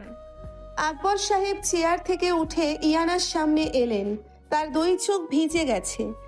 ইয়ানা, আমাকে মাফ করে দে মা। আমি টাকার মোহে অন্ধ হয়ে গিয়েছিলাম। তোকে আমি কোনোদিন নিজের মেয়ে হিসাবে দেখতে পারিনি। আমি দেখেছি আমার অহংকারের অংশ হিসাবে। বাবা, ক্ষমা চাইবেন না। আপনি ভুল করেছেন, সেই ভুলের সাজা আপনি পেয়ে গেছেন, কিন্তু এখন আমার কি করা উচিত তা আমি নিজেই জানি। ইয়ানা, নিচে চলো এখান থেকে। এখানে আর থাকার মানে নেই। ইয়ানা, এই ছেলেটাকে তুই ওকে বিয়ে করেছিস? জি বাবা, সে আমার স্বামী নয়ন। আকবর সাহেব নয়নের দিকে তাকালেন। নয়নের শান্ত নিরীহ মুখটা দেখে তিনি অবাক হলেন।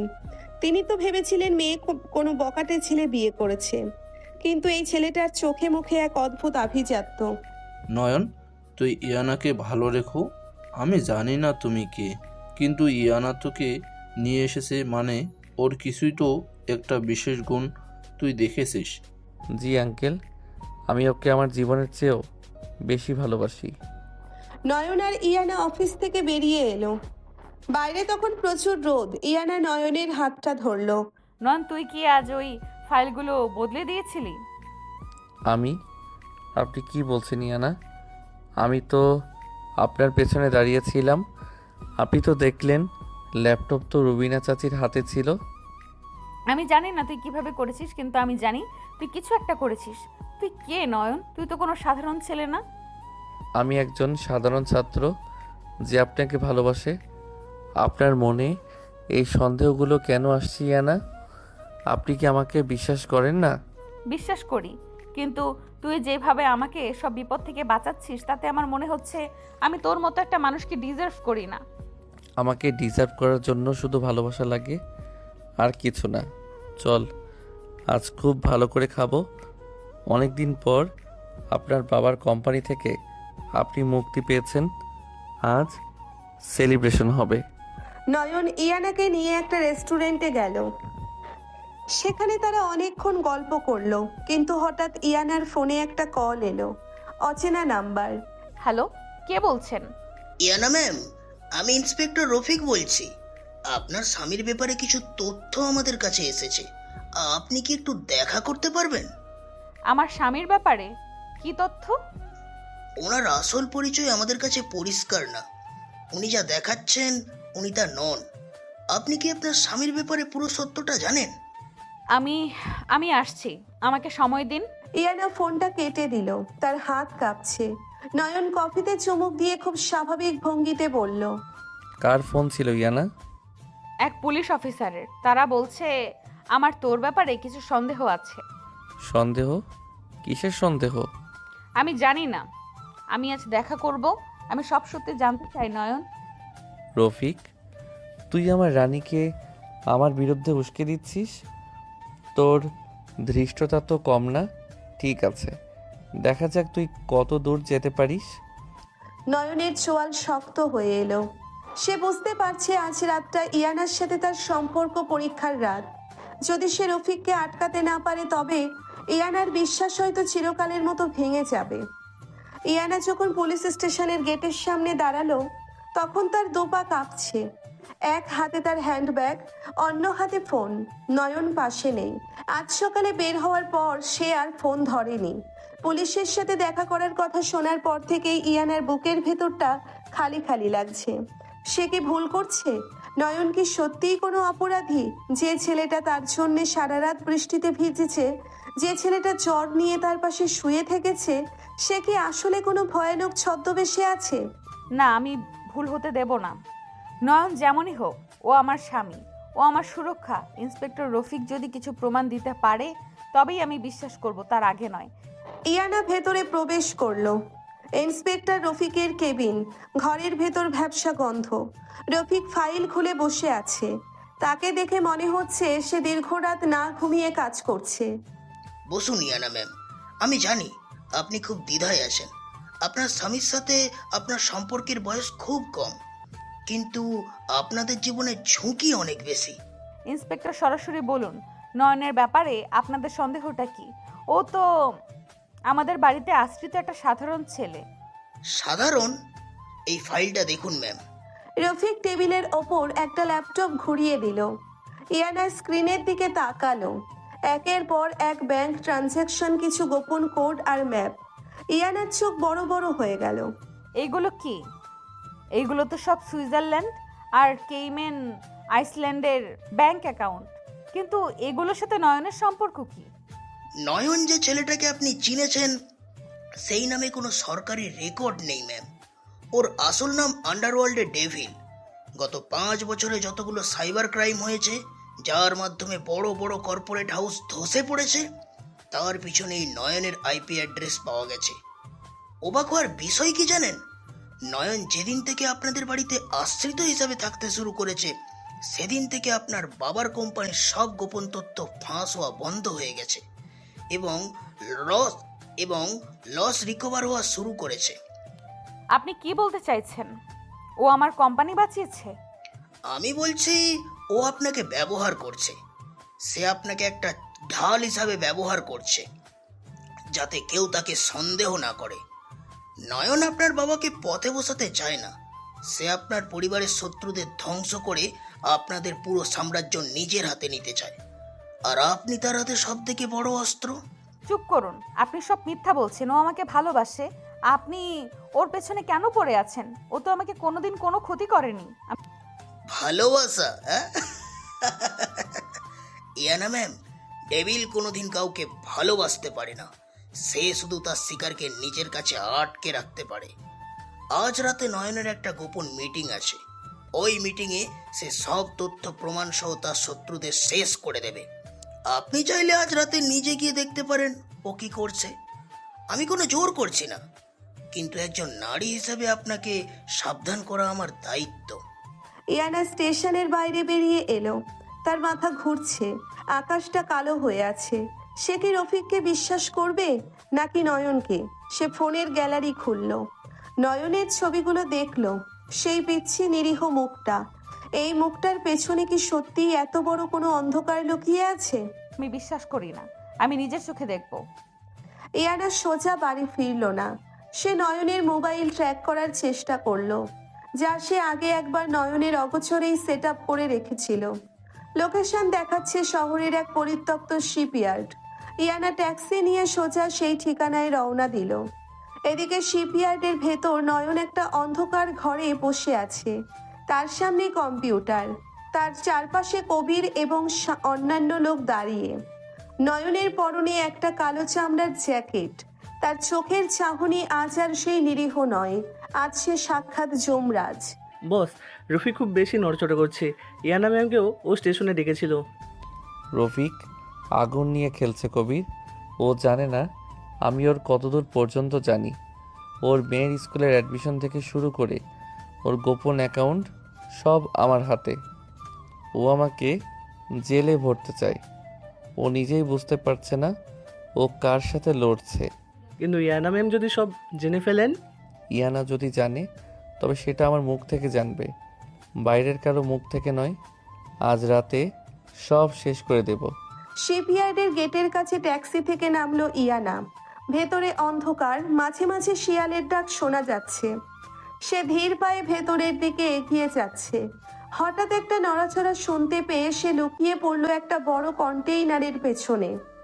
সে দেখল রুবিনা, তিয়াশা এবং ইমরান ভেতরে ঢুকছে। তাদের সাথে আরো কিছু গুন্ডা। শফিক বলেছে নয়ন এই শিপইয়ার্ডেই থাকে, ওনাকে এখান থেকে সব কন্ট্রোল করে। আজ ওকে মেরেই ফেলবো। ইয়ানাকে আমরা আবার আমাদের নিয়ন্ত্রণে নিয়ে আসবো। আম্মু, এই পিচ্ছি ছেলেটাকে মারতে এত আয়োজন কেন? ওকে তো আমি শেষ করতে পারি। তুই কিছু জানিস না তিয়াশা, ও সাধারণ ছেলে নয়। ওরে মারা মানে শুধু একটা ছেলেকে মারা নয়, একটা সিস্টেমকে মারা। ইয়ানা কন্টেইনারের আড়ালে দাঁড়িয়ে সব শুনছে। তার পায়ের তলার মাটি সরে যাচ্ছে। তার মানে নয়নের ওপর আক্রমণ করতে ওরা আসছে। নয়ন তো একা। ইয়ানা ভয় পেয়ে গেল। সে দৌড়ে ভেতরে ঢুকতে চাইল, কিন্তু তখনই একটা হাত তার মুখ চেপে ধরল। শান্ত ইয়ানা, চিৎকার করো ওম, আমি আছি। ইয়ানা চমকে পিছনে তাকালো। নয়ন তাকে ধরে আছে। নয়নের চোখে কোনো ভয় নেই। সে এখন ইয়ানার পিচ্ছি বর নয়, সে এক অজেয় শক্তির নাম। নয়ন, ওরা তোমাকে মারতে এসেছে। তুমি এখানে কি করছো? কোথায় যাব ইয়ানা? যারা আমার রানীকে অপমান করেছে তারা কি পার পেয়ে যাবে? তুমি এখানে দাঁড়িয়ে দেখবে না? তুমি এখান থেকে চলে যাও। আমি চাই না তুমি এই রক্তপাত দেখো। চলে যাও এখান থেকে। রক্তপাত? তুমি কি করবে? তুমি কি পুলিশ জানাবে না? পুলিশ? ইয়ানা, পুলিশ আমার হাতের পুতুল। আজ রাতে আমি যেটা করব সেটা তোমার কল্পনাকেও ছাড়িয়ে যাবে। তুমি প্লিজ চলে যাও। নয়ন ইয়ানাকে ধাক্কা দিয়ে সরিয়ে দিয়ে অন্ধকারের ভেতর মিলিয়ে গেল। ইয়ানা কোনো মতে নিজেকে সামলে নিয়ে আবার কন্টেইনারের আড়ালে লুকালো। সে দেখল রুবিনা, তিয়াশা আর ইমরান একটা টেবিলের সামনে দাঁড়িয়ে কথা বলছে। হঠাৎ পুরো শিপইয়ার্ডে লাইট জ্বলে উঠল। কিরে, এতক্ষণ তো অন্ধকার ছিল, লাইট কে জ্বালালো? আমি জ্বালালাম ইমরান। অন্ধকারের ভেতর আস্তানা ঘিরে খুব মজা পাচ্ছিস না? এবার আলোর নিচে দাঁড়া। কে কে কথা বলছে? সামনে আয়। ওপরের একটা ক্রেনের ওপর থেকে নয়ন নিচে লাফিয়ে পড়ল। তার পরনে সেই কালো জ্যাকেট, চোখে কালো সানগ্লাস। সে এখন আর বাড়ির সেই আশ্রিত নিরীহ ছেলেটি নয়। সে আন্ডারওয়ার্ল্ডের ডেভিল। তার হাতের রিভলভারটা ঘুরছে। নয়ন, তুই তুই এখানে কি করছিস? তোর সাহস তো কম না, আমাদের সাথে লড়বি? লড়াইয়ের কথা বাদ দে রুবিনা। তোদের সাথে লড়লে আমার সম্মান যাবে। আমি তোদের বিচার করতে এসেছি। আজ আমার রানীর চোখের এক ফোঁটা পানির মূল্য তোদের পুরো পরিবারের সম্পত্তির চেয়েও বেশি। ফাজিল ফুলা, এত বড় সাহস! ধর তোরা ওকে। গুন্ডারা নয়নের দিকে তেড়ে গেল। ইয়ানা কন্টেইনারের আড়াল থেকে দেখছে নয়ন কেমন করে একটা বাঘের মতো লড়ছে। তার প্রতিটি মুভমেন্ট এত নিখুঁত, এত দ্রুত যে কেউ তাকে ধরতেই পারছে না। নয়ন কোনো বন্দুকের গুলি ব্যবহার করলো না। সে শুধু তার শারীরিক দক্ষতা দিয়ে গুন্ডাদের একে একে মাটিতে আছাড় মারছে। এটা কি আমার নয়ন? এই পিচ্চি ছেলেটা এত শক্তিশালী। ও আসলে কোনো মার্শাল আর্ট মাস্টার? ও কি কোনো মার্শাল আর্ট মাস্টার? নয়ন লড়তে লড়তে রুবিনার সামনে এসে দাঁড়ালো। রুবিনা ভয়ে কাঁপছে। ইয়ানাকে পাগল প্রমাণ করার নাটক করেছিলে তাই না? এই নে তোর বানানো সব ফাইল আমার ল্যাপটপে। এবার তুই নিজেই পাগল হয়ে যা। নয়ন তার ল্যাপটপটা রুবিনার সামনে মেলে ধরলো। ল্যাপটপে রুবিনার নিজের করা জালিয়াতির ভিডিও চলছে। তিয়াশা আর ইমরান দুজনেই থমকে গেল। এটা কি করে সম্ভব? তুই এসব কিভাবে জানলি? তুই তো আমাদের বাড়িতে থাকা একটা আশ্রিত কাজের ছেলে মাত্র। আশ্রিত ছেলে? আমি তোদের মতো গাধাদের পড়াশোনা করাই ইমরান। ইয়ানা আমার সব, আর আমার সবের ওপর যে নজর দেবে তাকে আমি এই পৃথিবীতে আর থাকতে দেব না। নয়ন ইমরানকে সজোরে একটা ঘুষি মারল। ইমরান ছিটকে পড়ল। নয়ন এবার ইয়ানার দিকে একবার তাকালো। ইয়ানা অন্ধকারে দাঁড়িয়ে কাঁপছে। নয়ন জানে ইয়ানা দেখছে, সে জানে এই মুহূর্তটা ইয়ানার মনের ভেতর কোনো দাগ ফেলবে, কিন্তু তার কিছু করার নেই। তুই মরবি নয়ন। পুলিশ আসছে। পুলিশ আমাকে ফোন করেছে। পুলিশ? রফিক? সে তো আসার পথেই অ্যাক্সিডেন্ট করেছে। তার গাড়ির ব্রেক আমি কাল রাতেই কেটে দিয়েছিলাম। সে এখন হাসপাতালে। তোরা কার উপর ভরসা করে আছিস? ইয়ানা এবার আর স্থির থাকতে পারল না। সে কন্টেইনারের আড়াল থেকে বেরিয়ে এলো। থামো নয়ন, থামো। নয়ন ইয়ানাকে দেখে থমকে গেল। তার সব টেভিল ভাবসাব মুহূর্তে যেন বাষ্প হয়ে উড়ে গেল। সে ইয়ানার দিকে তাকাতেই তার চোখের কোণায় আবার সেই অসহায়ত্ব ফুটে উঠল। ইয়ানা, তুমি এখানে? আমি তো তোমাকে বললাম চলে যেতে। আমি চলে যাব না নয়ন। তুমি এগুলো কি করছো? এই মারামারি, এই আন্ডারওয়ার্ল্ড, এসব কি? তুমি কি সত্যি কোনো অপরাধী? আমি অপরাধী নই ইয়ানা।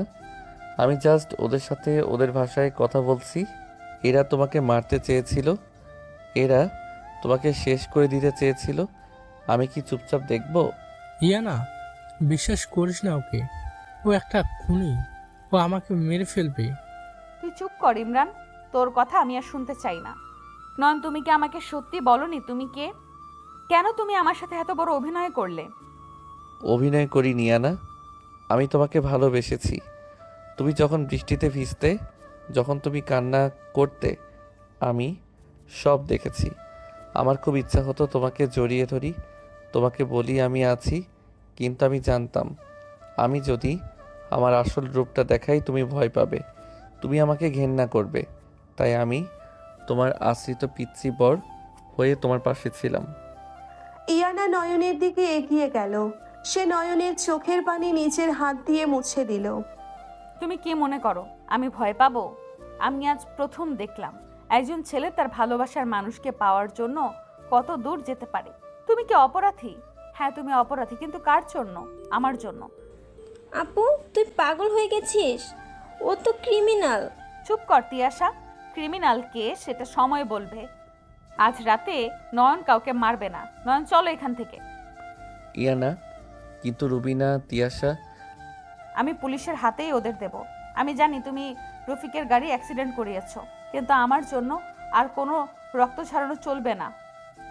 চলো নয়ন। নয়ন ইয়ানার হাতটা শক্ত করে ধরল। সে বুঝতে পারছে ইয়ানা তাকে গ্রহণ করেছে। তার অতীতের অন্ধকার রূপ জেনেও ইয়ানা তাকে প্রত্যাখ্যান করেনি। রবিনা আর তিয়াশা তখন মাটিতে বসে কাঁদছে। নয়ন তাদের দিকে একবার তাকালো। তার ডেভিল হাসিটা আবার ফিরে এলো। আজকের জন্য বেঁচে গেলি।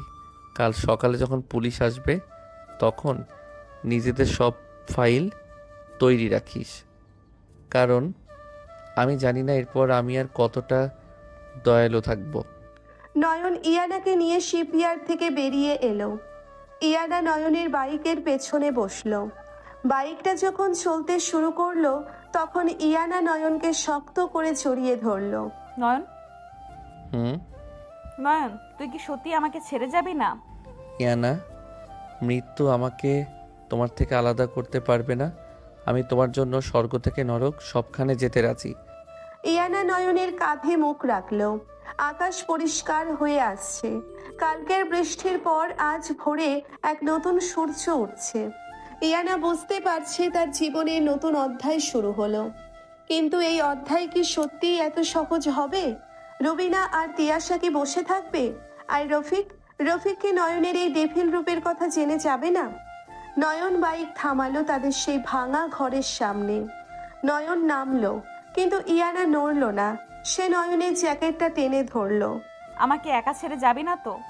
না ইয়ানা, আমি আছি, চিরকাল থাকবো। নয়ন ইয়ানাকে বাইক থেকে নামালো। দুজনে ঘরের ভেতরে ঢুকলো। ঘরটা এখনো সেই পুরনো, কিন্তু আজ এখানে নয়ন আর ইয়ানার ভালোবাসার এক অমোঘ টান কাজ করছে। নয়ন ইয়ানার হাতে এক কাপ চা তুলে দিল। ইয়ানা, তুমি যদি চাও আমি সব ছেড়ে দিতে পারি। আমি আমার এই অন্ধকার জগৎ ছেড়ে তোমাকে নিয়ে কোথাও দূরে চলে যেতে পারি, শুধু তুমি যদি আমার সাথে থাকো। না নয়ন, তুই যদি অপরাধ করে থাকিস তবে তার শাস্তি তোকে পেতেই হবে। কিন্তু আমি চাই না তুই আর কোনো অপরাধ কর। আমরা নতুন করে সব শুরু করব। তুই আমার পিচ্ছি বড় হয়েই থাক, কিন্তু ডেভিল রূপটা আর না। চেষ্টা করবো ইয়ানা, কিন্তু আমার পিছু যারা নিয়েছে তারা কি আমাকে শান্তিতে থাকতে দেবে? নয়নের কথা শেষ হওয়ার আগেই ঘরের জানালা দিয়ে একটা পাথরের টুকরো এসে পড়ল। পাথরের সাথে একটা চিরকুট বাঁধা। নয়ন চিরকুটটা খুলল। তাতে লেখা গেম ওভার নয়ন, ডেভিলকে আজ তার ডেরায় ধরা হবে। এটা কি? কারা লিখেছে? ওরা এসে গেছে ইয়ানা, ওরা জানতো আমি এখানে। এটা ফাঁদ ছিল। চারপাশ থেকে পুলিশের সাইরেন শোনা যাচ্ছে। ইয়ানা দৌড়ে জানালার কাছে গেল, দেখলো নিচে শত শত পুলিশ, সাথে রফিক। রফিক মাইক্রোফোনে চিৎকার করছে, নয়ন, নিজেকে সারেন্ডার করো। পুরো এরিয়া আমরা ঘিরে ফেলেছি, তুমি আর কোথাও যেতে পারবে না। পুলিশ? এত পুলিশ কেন? নয়ন, তুই আমাকে কি সত্যি বলিসনি? ইয়ানা, আমি তোকে বলেছিলাম না ওরা এসে গেছে। রফিককে আমি একটু বেশি সময় দিয়ে ফেলেছিলাম। ওরা তোকে নিয়ে যাবে নয়ন, আমি এটা হতে দেব না। ইয়ানা শোনো, আমার ল্যাপটপটা নাও। ওখানে একটা ফোল্ডার আছে, ট্রুথ। যদি আমি ফিরে না আসি, ওটা নিয়ে তুমি রফিকের সামনে যাবে। ওতে সব প্রমাণ আছে যে কেন আমি এসব করেছিলাম। তুই কোথায় যাচ্ছিস নয়ন? আমি ডেভিল ইয়ানা, ডেভিলদের ধরা এত সহজ না। তুমি শুধু দরজাটা বন্ধ করো আর ল্যাপটপটা আমার ড্রয়ারে লুকিয়ে রাখো, আমি আসছি। নয়ন ইয়ানার কপালে একটা দীর্ঘ চুমু খেলো। ইয়ানা কিছু বুঝে ওঠার আগেই নয়ন জানালা দিয়ে নিচে লাফিয়ে পড়ল। ইয়ানা জানালার কাছে গিয়ে দেখলো নয়ন অন্ধকারের ভেতর দিয়ে বিদ্যুৎ গতিতে দৌড়চ্ছে। পুলিশের কোনো গুলির আওয়াজ নেই, কারণ নয়ন ধোঁয়া তৈরি করে সব অন্ধকার করে দিয়েছে। ইয়ানা ল্যাপটপটা নিয়ে ড্রয়ারে লুকালো। তার হৃদস্পন্দন তখন যেন থেমে যাওয়ার উপক্রম। নয়ন কি সত্যিই ফিরে আসবে, নাকি আজই তাদের শেষ দেখা? ইয়ানার সারা শরীর কাঁপছে, চোখের পানি আর থামছে না। সে নয়নের ফেলে যাওয়া শার্টটা জড়িয়ে ধরে মেঝেতে বসে পড়ল। নয়ন, তুই ফিরে আয়, আমার আর কিছুই চাই না, শুধু তুই ফিরে আয়। পুলিশের সাইরেনের শব্দ ক্রমশ দূরে মিলিয়ে যাচ্ছে। ইয়ানা ভাঙা ঘরের মেঝের ওপর বসে আছে, তার দু চোখ বেয়ে অবিরত জল ঝরছে। নয়ন একটু আগেই এই অন্ধকার রাত্রে তার সামনে দিয়ে জীবন বাজি রেখে লাফিয়ে পড়েছে। ইয়ানার বুকের ভেতরটা শূন্যতায় হাহাকার করেছে। হঠাৎ তার মনে পড়ল নয়নের শেষ কথাটার কথা, ল্যাপটপটা নাও, ট্রুথ ফোল্ডার। ইয়ানা দ্রুত উঠে ড্রয়ার থেকে ল্যাপটপটা বের করলো। ল্যাপটপ ওপেন করতেই স্ক্রিনে পাসওয়ার্ড চাইলো। ইয়ানা একটু ভাবলো, তারপর কাঁপা কাঁপা হাতে টাইপ করলো ইয়ানা, সাথে সাথে ল্যাপটপ খুলে গেল। তুই সত্যি আমাকে কতটা ভালোবাসিস নয়ন, এই পাসওয়ার্ডটা তার প্রমাণ। স্ক্রিনে একটাই ফোল্ডার, নাম ট্রুথ। ফোল্ডারটা খুলতেই একটা ভিডিও ফাইল সামনে এলো। ইয়ানা ভিডিওটা প্লে করলো। স্ক্রিনে ফুটে উঠল নয়নের শান্ত স্নিগ্ধ মুখটা। ব্যাকগ্রাউন্ডে তাদের এই ভাঙা ঘরটাই দেখা যাচ্ছে। ইয়ানা, তুমি যদি এই ভিডিওটা দেখছো, তার মানে আমি তোমার পাশে নেই। হয়তো আমি ধরা পড়েছি, অথবা আমি আর এই পৃথিবীতেই নেই। কেঁদো না প্লিজ। তোমার চোখের পানি এই ডেভিলের সবচেয়ে বড় দুর্বলতা। তুমি জানতে চেয়েছিলে না আমি কে, কেন আমি ডেভিড হলাম? শোনো তাহলে, আমার বাবা ছিলেন তোমার বাবার কোম্পানির একজন সৎ অ্যাকাউন্টেন্ট, কিন্তু তোমার চাচি রবিনা আর ইমরানের বাবা মিলে কোম্পানির কোটি কোটি টাকা আত্মসাৎ করে এবং সব দোষ আমার নিরীহ বাবার ঘাড়ে চাপিয়ে দেয়। অপমানে কষ্টে আমার বাবা সুইসাইড করেন, আর মা সেই শোক সইতে না পেরে বিনা চিকিৎসায় মারা যান। আমার বয়স তখন মাত্র 10 বছর। ইয়ানা মুখে হাত দিয়ে ডুকরে কেঁদে উঠল। তার বাবার কোম্পানিতে এত বড় একটা অবিচার হয়েছিল আর কেউ টেরও পায়নি। আমি রাস্তায় রাস্তায় ঘুরেছি ইয়ানা, কেউ আমাকে এক মুঠো ভাত দেয়নি। তখন আমি ঠিক করি এই শহরের সব দুর্নীতিবাজ কর্পোরেটদের আমি শেষ করব। আমি সাইবার দুনিয়ার সব জ্ঞান অর্জন করি, আমি হয়ে উঠি ডেভিল। কিন্তু আমার জীবনের সবচেয়ে বড় পরিবর্তনটা এলে তুমি। একদিন তোমার বাবার অফিসে আমি কাজ খুঁজছিলাম, সিকিউরিটি গার্ড আমাকে ঘাড় ধাক্কা দিয়ে বের করে দিচ্ছিল। তুমি তখন সেখানে ছিলে। তুমি ওই গার্ডকে ধমক দিয়ে আমাকে একটা প্যাকেট খাবার আর কিছু টাকা দিয়েছিলে। তুমি সেদিন আমার চোখের দিকে তাকিয়ে একটা মিষ্টি হাসি দিয়েছিলে। ওই হাসিটাই আমাকে বাঁচিয়ে রেখেছিল ইয়ানা। ভিডিওতে নয়নের চোখ দিয়ে টপ টপ করে পানি পড়ছে। ইয়ানা স্ক্রিনে হাত বুলিয়ে নয়নের চোখের পানি মোছার চেষ্টা করছে। আমি বুঝতে পারছিলাম রুবিনা আর ইমরান মিলে এবার তোমার দিকে হাত বাড়িয়েছে। ওরা তোমাকে পাগল সাজিয়ে তোমার বাবার সব সম্পত্তি হাতিয়ে নিতে চেয়েছিল। আমি তোমাকে ওদের নোংরা হাত থেকে বাঁচানোর জন্যই ওই আশ্রিত পিচ্ছি ছেলেটার নাটক করেছিলাম। আমি চেয়েছিলাম তুমি আমাকে ঘেন্না করো, দূরে থাকো, কিন্তু নিরাপদে থাকো। কিন্তু তুমি যে আমাকে ভালোবেসে ফেলবে, আমাকে এত আপন করে বুকের ভেতর লুকিয়ে রাখবে, সেটা আমি ভাবতেও পারিনি। ইয়ানা, এই ল্যাপটপে রুবিনা, তিয়াশা, ফাহাদ আর ইমরানের সমস্ত ব্যাংক জালিয়াতি, মানি লন্ডারিং আর খুনের প্রমাণ আছে। এগুলো রফিককে দিও। আর হ্যাঁ, আমি কোনোদিন কোনো নিরীহ মানুষকে খুন করিনি। আমি শুধু ওদের কালো টাকা হ্যাক করে গরিবদের মাঝে বিলিয়ে দিয়েছি। তুমি ভালো থেকো আমার রানী। তোমার এই পিচ্ছি বর তোমাকে অনেক ভালোবাসে। ভিডিওটা শেষ হয়ে গেল। ইয়ানা ল্যাপটপটা বুকে জড়িয়ে ধরে হাউমাউ করে কাঁদতে লাগলো। না, আমি তোকে কিছু হতে দেব না নয়ন। তুই আমার, শুধু আমার। আমি আসছি তোর কাছে। ভোরের আলো ফুটতে শুরু করেছে। ইয়ানা ল্যাপটপটা একটা ব্যাগে ঢুকিয়ে পাগলের মতো দৌড়ে বাইরে এলো। একটা রিক্সা নিয়ে সোজা চলে গেল সেন্ট্রাল পুলিশ স্টেশনে। স্টেশনের ভেতরে তখন বিশাল হট্টগোল। রফিক তার কেবিনে বসে আছে। সামনে হাত করা পড়া অবস্থায় বসে আছে ইমরান, রুবিনা আর তিয়াশা। তোমাদের ডেভিল তো পালিয়ে গেল, কিন্তু তোমরা কোথায় পালাবে? গতরাতে সব অবৈধ অস্ত্র আর চোরাচালানের ডকুমেন্টস আমরা তোমাদের সিপায়ার থেকে পেয়েছি। ইন্সপেক্টর সাহেব, আমরা কিছু করিনি, সবই নয়নের কাজ। ওই ডেভিল আমাদের ফাঁসিয়েছে। হ্যাঁ স্যার, ওই পিচ্চি ছেলেটা একটা আস্ত শয়তান। ও ইয়ানাকেও ব্ল্যাকমেল করে বিয়ে করেছে। আমরা নির্দোষ। ঠিক সেই মুহূর্তে কেবিনের দরজা সজোরে ধাক্কা দিয়ে খুলে ভেতরে ঢুকলো ইয়ানা। তার চোখ দুটো জবা ফুলের মতো লাল, চুল উস্কো খুস্কো, কিন্তু চেহারায় এক ভয়ঙ্কর জেদ। চুপ কর ডাইনি, একদম আমার স্বামীর নামে একটা মিথ্যা কথাও বলবি না। আপু, তুই এখানে? তুই জানিস তোর ওই স্বামী আমাদের কি অবস্থা করেছে? তোদের অবস্থা আমি এবার এমন করব যে তোরা জেলের পোকা হয়ে মরবি। ইন্সপেক্টর রফিক, আপনি প্রমাণ খুঁজছিলেন না? এই নিন প্রমাণ। ইয়ানা ল্যাপটপটা সজোরে রফিকের টেবিলের ওপর রাখলো। তারপর ল্যাপটপ অন করে সেই ট্রুথ ফোল্ডারটা ওপেন করে দিল।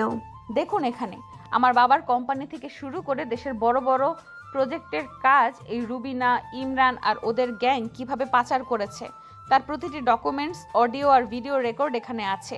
আর আপনারা যাকে ডেভিল বলে খুঁজছেন সে কোনো খুনি নয়, সেই দুর্নীতিবাজদের আসল রূপটা সবার সামনে নিয়ে এসেছে।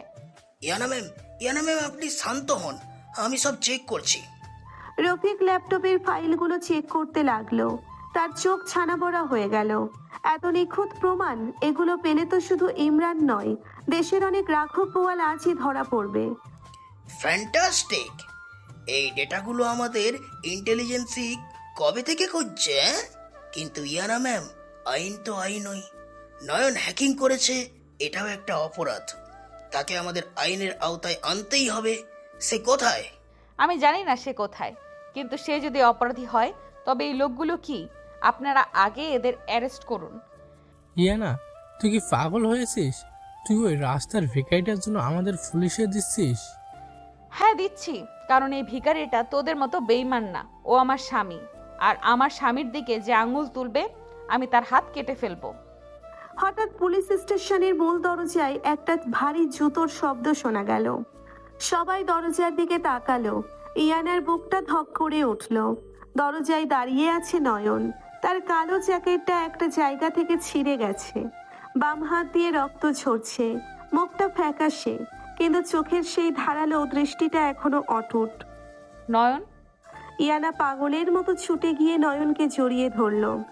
নয়নের আহত হাতে চাপ লাগায় সে একটু কুঁকড়ে উঠল, কিন্তু পরক্ষণেই ডান হাত দিয়ে ইয়ানাকে শক্ত করে বুকে চেপে ধরল। আহ ইয়ানা, এত শক্ত করে ধরলে তো আমি মরেই যাব। তুই এখানে কেন এসেছিস বোকা ছেলে? কেন এসেছিস? তোকে না আমি পালিয়ে যেতে বললাম? তোর হাত দিয়ে রক্ত পড়ছে। আমি কি তোমাকে ছেড়ে কোথাও যেতে পারি ইয়ানা?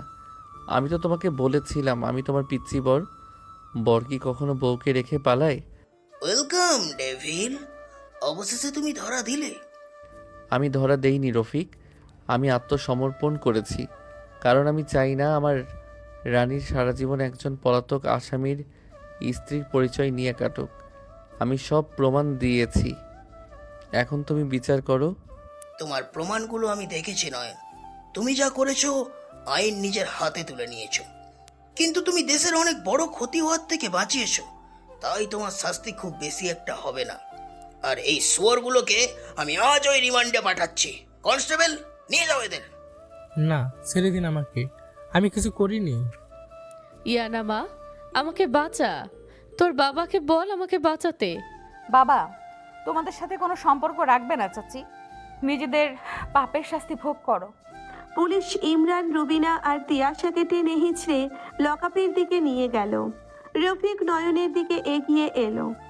নয়ন, তোমার হাত থেকে প্রচুর রক্ত পড়ছে, আগে আগে হাসপাতালে চলো। আমি ওর সাথে যাব, ওকে আমি একা ছাড়বো না। হাসপাতালে নয়নের হাতে ব্যান্ডেজ করা হলো। বুলেটটা শুধু হাত ছুঁয়ে বেরিয়ে গেছে, তাই খুব একটা বড় ক্ষতি হয়নি। নয়ন হাসপাতালের বেডে শুয়ে আছে, ইয়ানা তার পাশে বসে আছে। নয়নের ডান হাতটা নিজের দু হাতে শক্ত করে ধরে আছে। ইয়ানার চোখ এখনো ভেজা। ইয়ানা, তুমি এখনো কাঁদছো? এই ডেভিলের তো কিছু হয়নি। একদম ডেভিল শব্দটা উচ্চারণ করবি না, তুই ডেভিল হবি শত্রুদের জন্য। আমার কাছে তুই শুধু আমার বোকা, নিরীহ আর পিচ্চি স্বামী। তুই আমাকে কতটা ভয় পাইয়ে দিয়েছিস জানিস? আমি জানি ইয়ানা, আমাকে মাফ করে দাও, আমি আর কখনো তোমাকে ছেড়ে যাব না। হঠাৎ কেবিনের দরজা খুলে ভেতরে ঢুকলেন আকবর সাহেব, সাথে সালমা বেগম আর দাদিমা। ইয়ানা অবাক হয়ে তাদের দিকে তাকালো। ইয়ানা মা আমার। আকবর সাহেব দৌড়ে এসে ইয়ানাকে বুকে জড়িয়ে ধরলেন। তিনি হাউমাউ করে কাঁদছেন। আমাকে তুই মাফ করে দে মা, আমি টাকার মোহে অন্ধ হয়ে নিজের ভাই, বউ আর ওই ইটোর ইমরানকে বিশ্বাস করেছিলাম। আজ পুলিশ আমাকে সব বলেছে। এই নয়ন বাবা যদি না থাকতো তাহলে আজ আমি রাস্তার ভিখারি হয়ে যেতাম। আমার মেয়েকে আমি কতদিন বুকে জড়াইনি। তুই আয় মা, আমার বুকে আয়। ইয়ানা তার মায়ের বুকে মুখ লুকিয়ে ডুকরে কেঁদে উঠল। দীর্ঘদিনের জমে থাকা অভিমান আজ এক নিমেষেই ধুয়ে মুছে গেল। দাদিমা এগিয়ে এসে নয়নের মাথায় হাত বুলিয়ে দিলেন। ভাই নয়ন, তুই আমাদের পরিবারের সম্মান বাঁচিয়েছিস। আমি বুড়ি মানুষ, তোকে ছোট লোক বলেছিলাম, আমাকে তুই ক্ষমা করে দিস ভাই। দাদিমা, আপনি এসব কি বলছেন? আপনি তো আমার গুরুজন। আর আঙ্কেল, ইয়ানা আমার স্ত্রী, ওর সম্মান আর আপনার সম্মান রক্ষা করা তো আমার দায়িত্ব। তুই শুধু আমার মেয়ের জামাই না, তুই আজ থেকে আমার নিজের ছেলে। তোকে আমি আমার সব ব্যবসা বুঝিয়ে দেবো, তুই আর ইয়ানা মিলে সব সামলাবি। বাবা, নয়ন তো পড়া শেষ করেনি, ও ভার্সিটিতে পড়ে। ও আগে ওর পড়াশোনা শেষ করবে, তারপর ব্যবসা। ইয়ানা, আমি তো হ্যাকিংয়ে অলরেডি পিএইচডি লেভেলের। একদম চুপ, তুই বই খাতা নিয়ে আবার ভার্সিটিতে যাবি, আর আমি তোকে পড়াবো। আমি তোর লেকচারার ছিলাম, মনে আছে? ইয়ানার ধমক শুনে পুরো ঘর হাসিতে ফেটে পড়ল। নয়ন একটা লাজুক হাসি দিয়ে মাথা নিচু করে ফেলল। 6 মাস পর আকবর সাহেবের বিশাল প্রাসাদের ছাদ। সন্ধ্যা নেমে এসেছে, চারিদিকে লাল আলোয় ছেয়ে গেছে। নয়ন একটা ইজি চেয়ারে বসে বই পড়ছে। তার পরনে একটা সাদা টি শার্ট আর ট্রাউজার। তাকে দেখলে কেউ ঘুণাক্ষরেও বুঝতে পারবে না যে এই ছেলেই একদিন পুরো আন্ডারওয়ার্ল্ড কাঁপিয়ে দিয়েছিল। ইয়ানা একটা কফির মগ হাতে ছাদে এলো। তার পরনে একটা নীল শাড়ি, চুলগুলো খোলা, বাতাসে চুলগুলো উড়ছে। কি রে পিচ্চি, সারাদিন বইয়ে মুখ গুজে আছিস কেন? তোর কি বউয়ের দিকে তাকানোর কোনো সময় নেই? নয়ন মুচকি হেসে বইটা বন্ধ করে টেবিলে রাখলো। সে ইয়ানার হাত থেকে কফির মগটা নিয়ে নিচে রাখলো এবং ইয়ানার কোমর ধরে তাকে নিজের কোলের ওপর বসিয়ে নিল। আমার বউ তো এত সুন্দর যে তার দিকে তাকালে আমার আর বইয়ের পাতায় মন বসবে না। তখন যদি পরীক্ষায় ফেল করি, তুমি তো আমাকে বাড়ি থেকে বের করে দেবে। ফাজিল হয়েছিস খুব, তাই না? ইয়ানা নয়নের কলার ধরে একটা আলতো টান দিল। নয়ন ইয়ানার চোখের দিকে তাকালো। সেই চোখে এখন আর কোনো অভিমান নেই, আছে শুধুই এক গভীর সমুদ্রের মতো ভালোবাসা। ইয়ানা, তুমি আমাকে কতটা ভালোবাসো? জানি না, তবে এটুকু জানি, তুই যদি আবার ওই অন্ধকার জগতে ফিরে যাস, আমি তোকে নিজের হাতে খুন করব। এই তো আমার রাগী বউ। আমি কোথাও যাব না ইয়ানা। আমার পুরো জগৎ তো এখন তোমার এই চোখের মাঝেই আটকে আছে। নয়ন খুব আলতো করে ইয়ানার কপালে একটা চুমু খেলো। ইয়ানা চোখ বন্ধ করে নয়নের বুকে মাথা রাখলো। নয়নের বুকের ধুকপুকানি শুনতে শুনতে ইয়ানা ফিসফিস করে বলল, জানিস নয়ন, তুই আসলে একটা ডেভিল। তুই খুব সপ্তপর্ণে আমার রাগে মনের সব অভিমান হ্যাক করে নিয়েছিস। তুই আমার সেই পিচ্চি ডেভিল বর, যাকে ছাড়া আমি এক মুহূর্ত বাঁচতে পারবো না। আর তুমি আমার সেই সিনিয়র বউ, যার একটু হাসির জন্য এই ডেভিড পুরো দুনিয়া জ্বালিয়ে দিতে পারে। শেষ বিকেলের পরন্ত রোদ তাদের দুজনকে আষ্টে পৃষ্ঠে জড়িয়ে ধরল। দীর্ঘ কষ্ট, অপমান আর ভুল বোঝাবুঝির পর অবশেষে ভালোবাসা তার আপন ঠিকানা খুঁজে পেল। এক নিরীহ ডেভিলের নিঃস্বার্থ ভালোবাসা জয় করে নিল এক রাগী অভিমানী মেয়ের হৃদয়।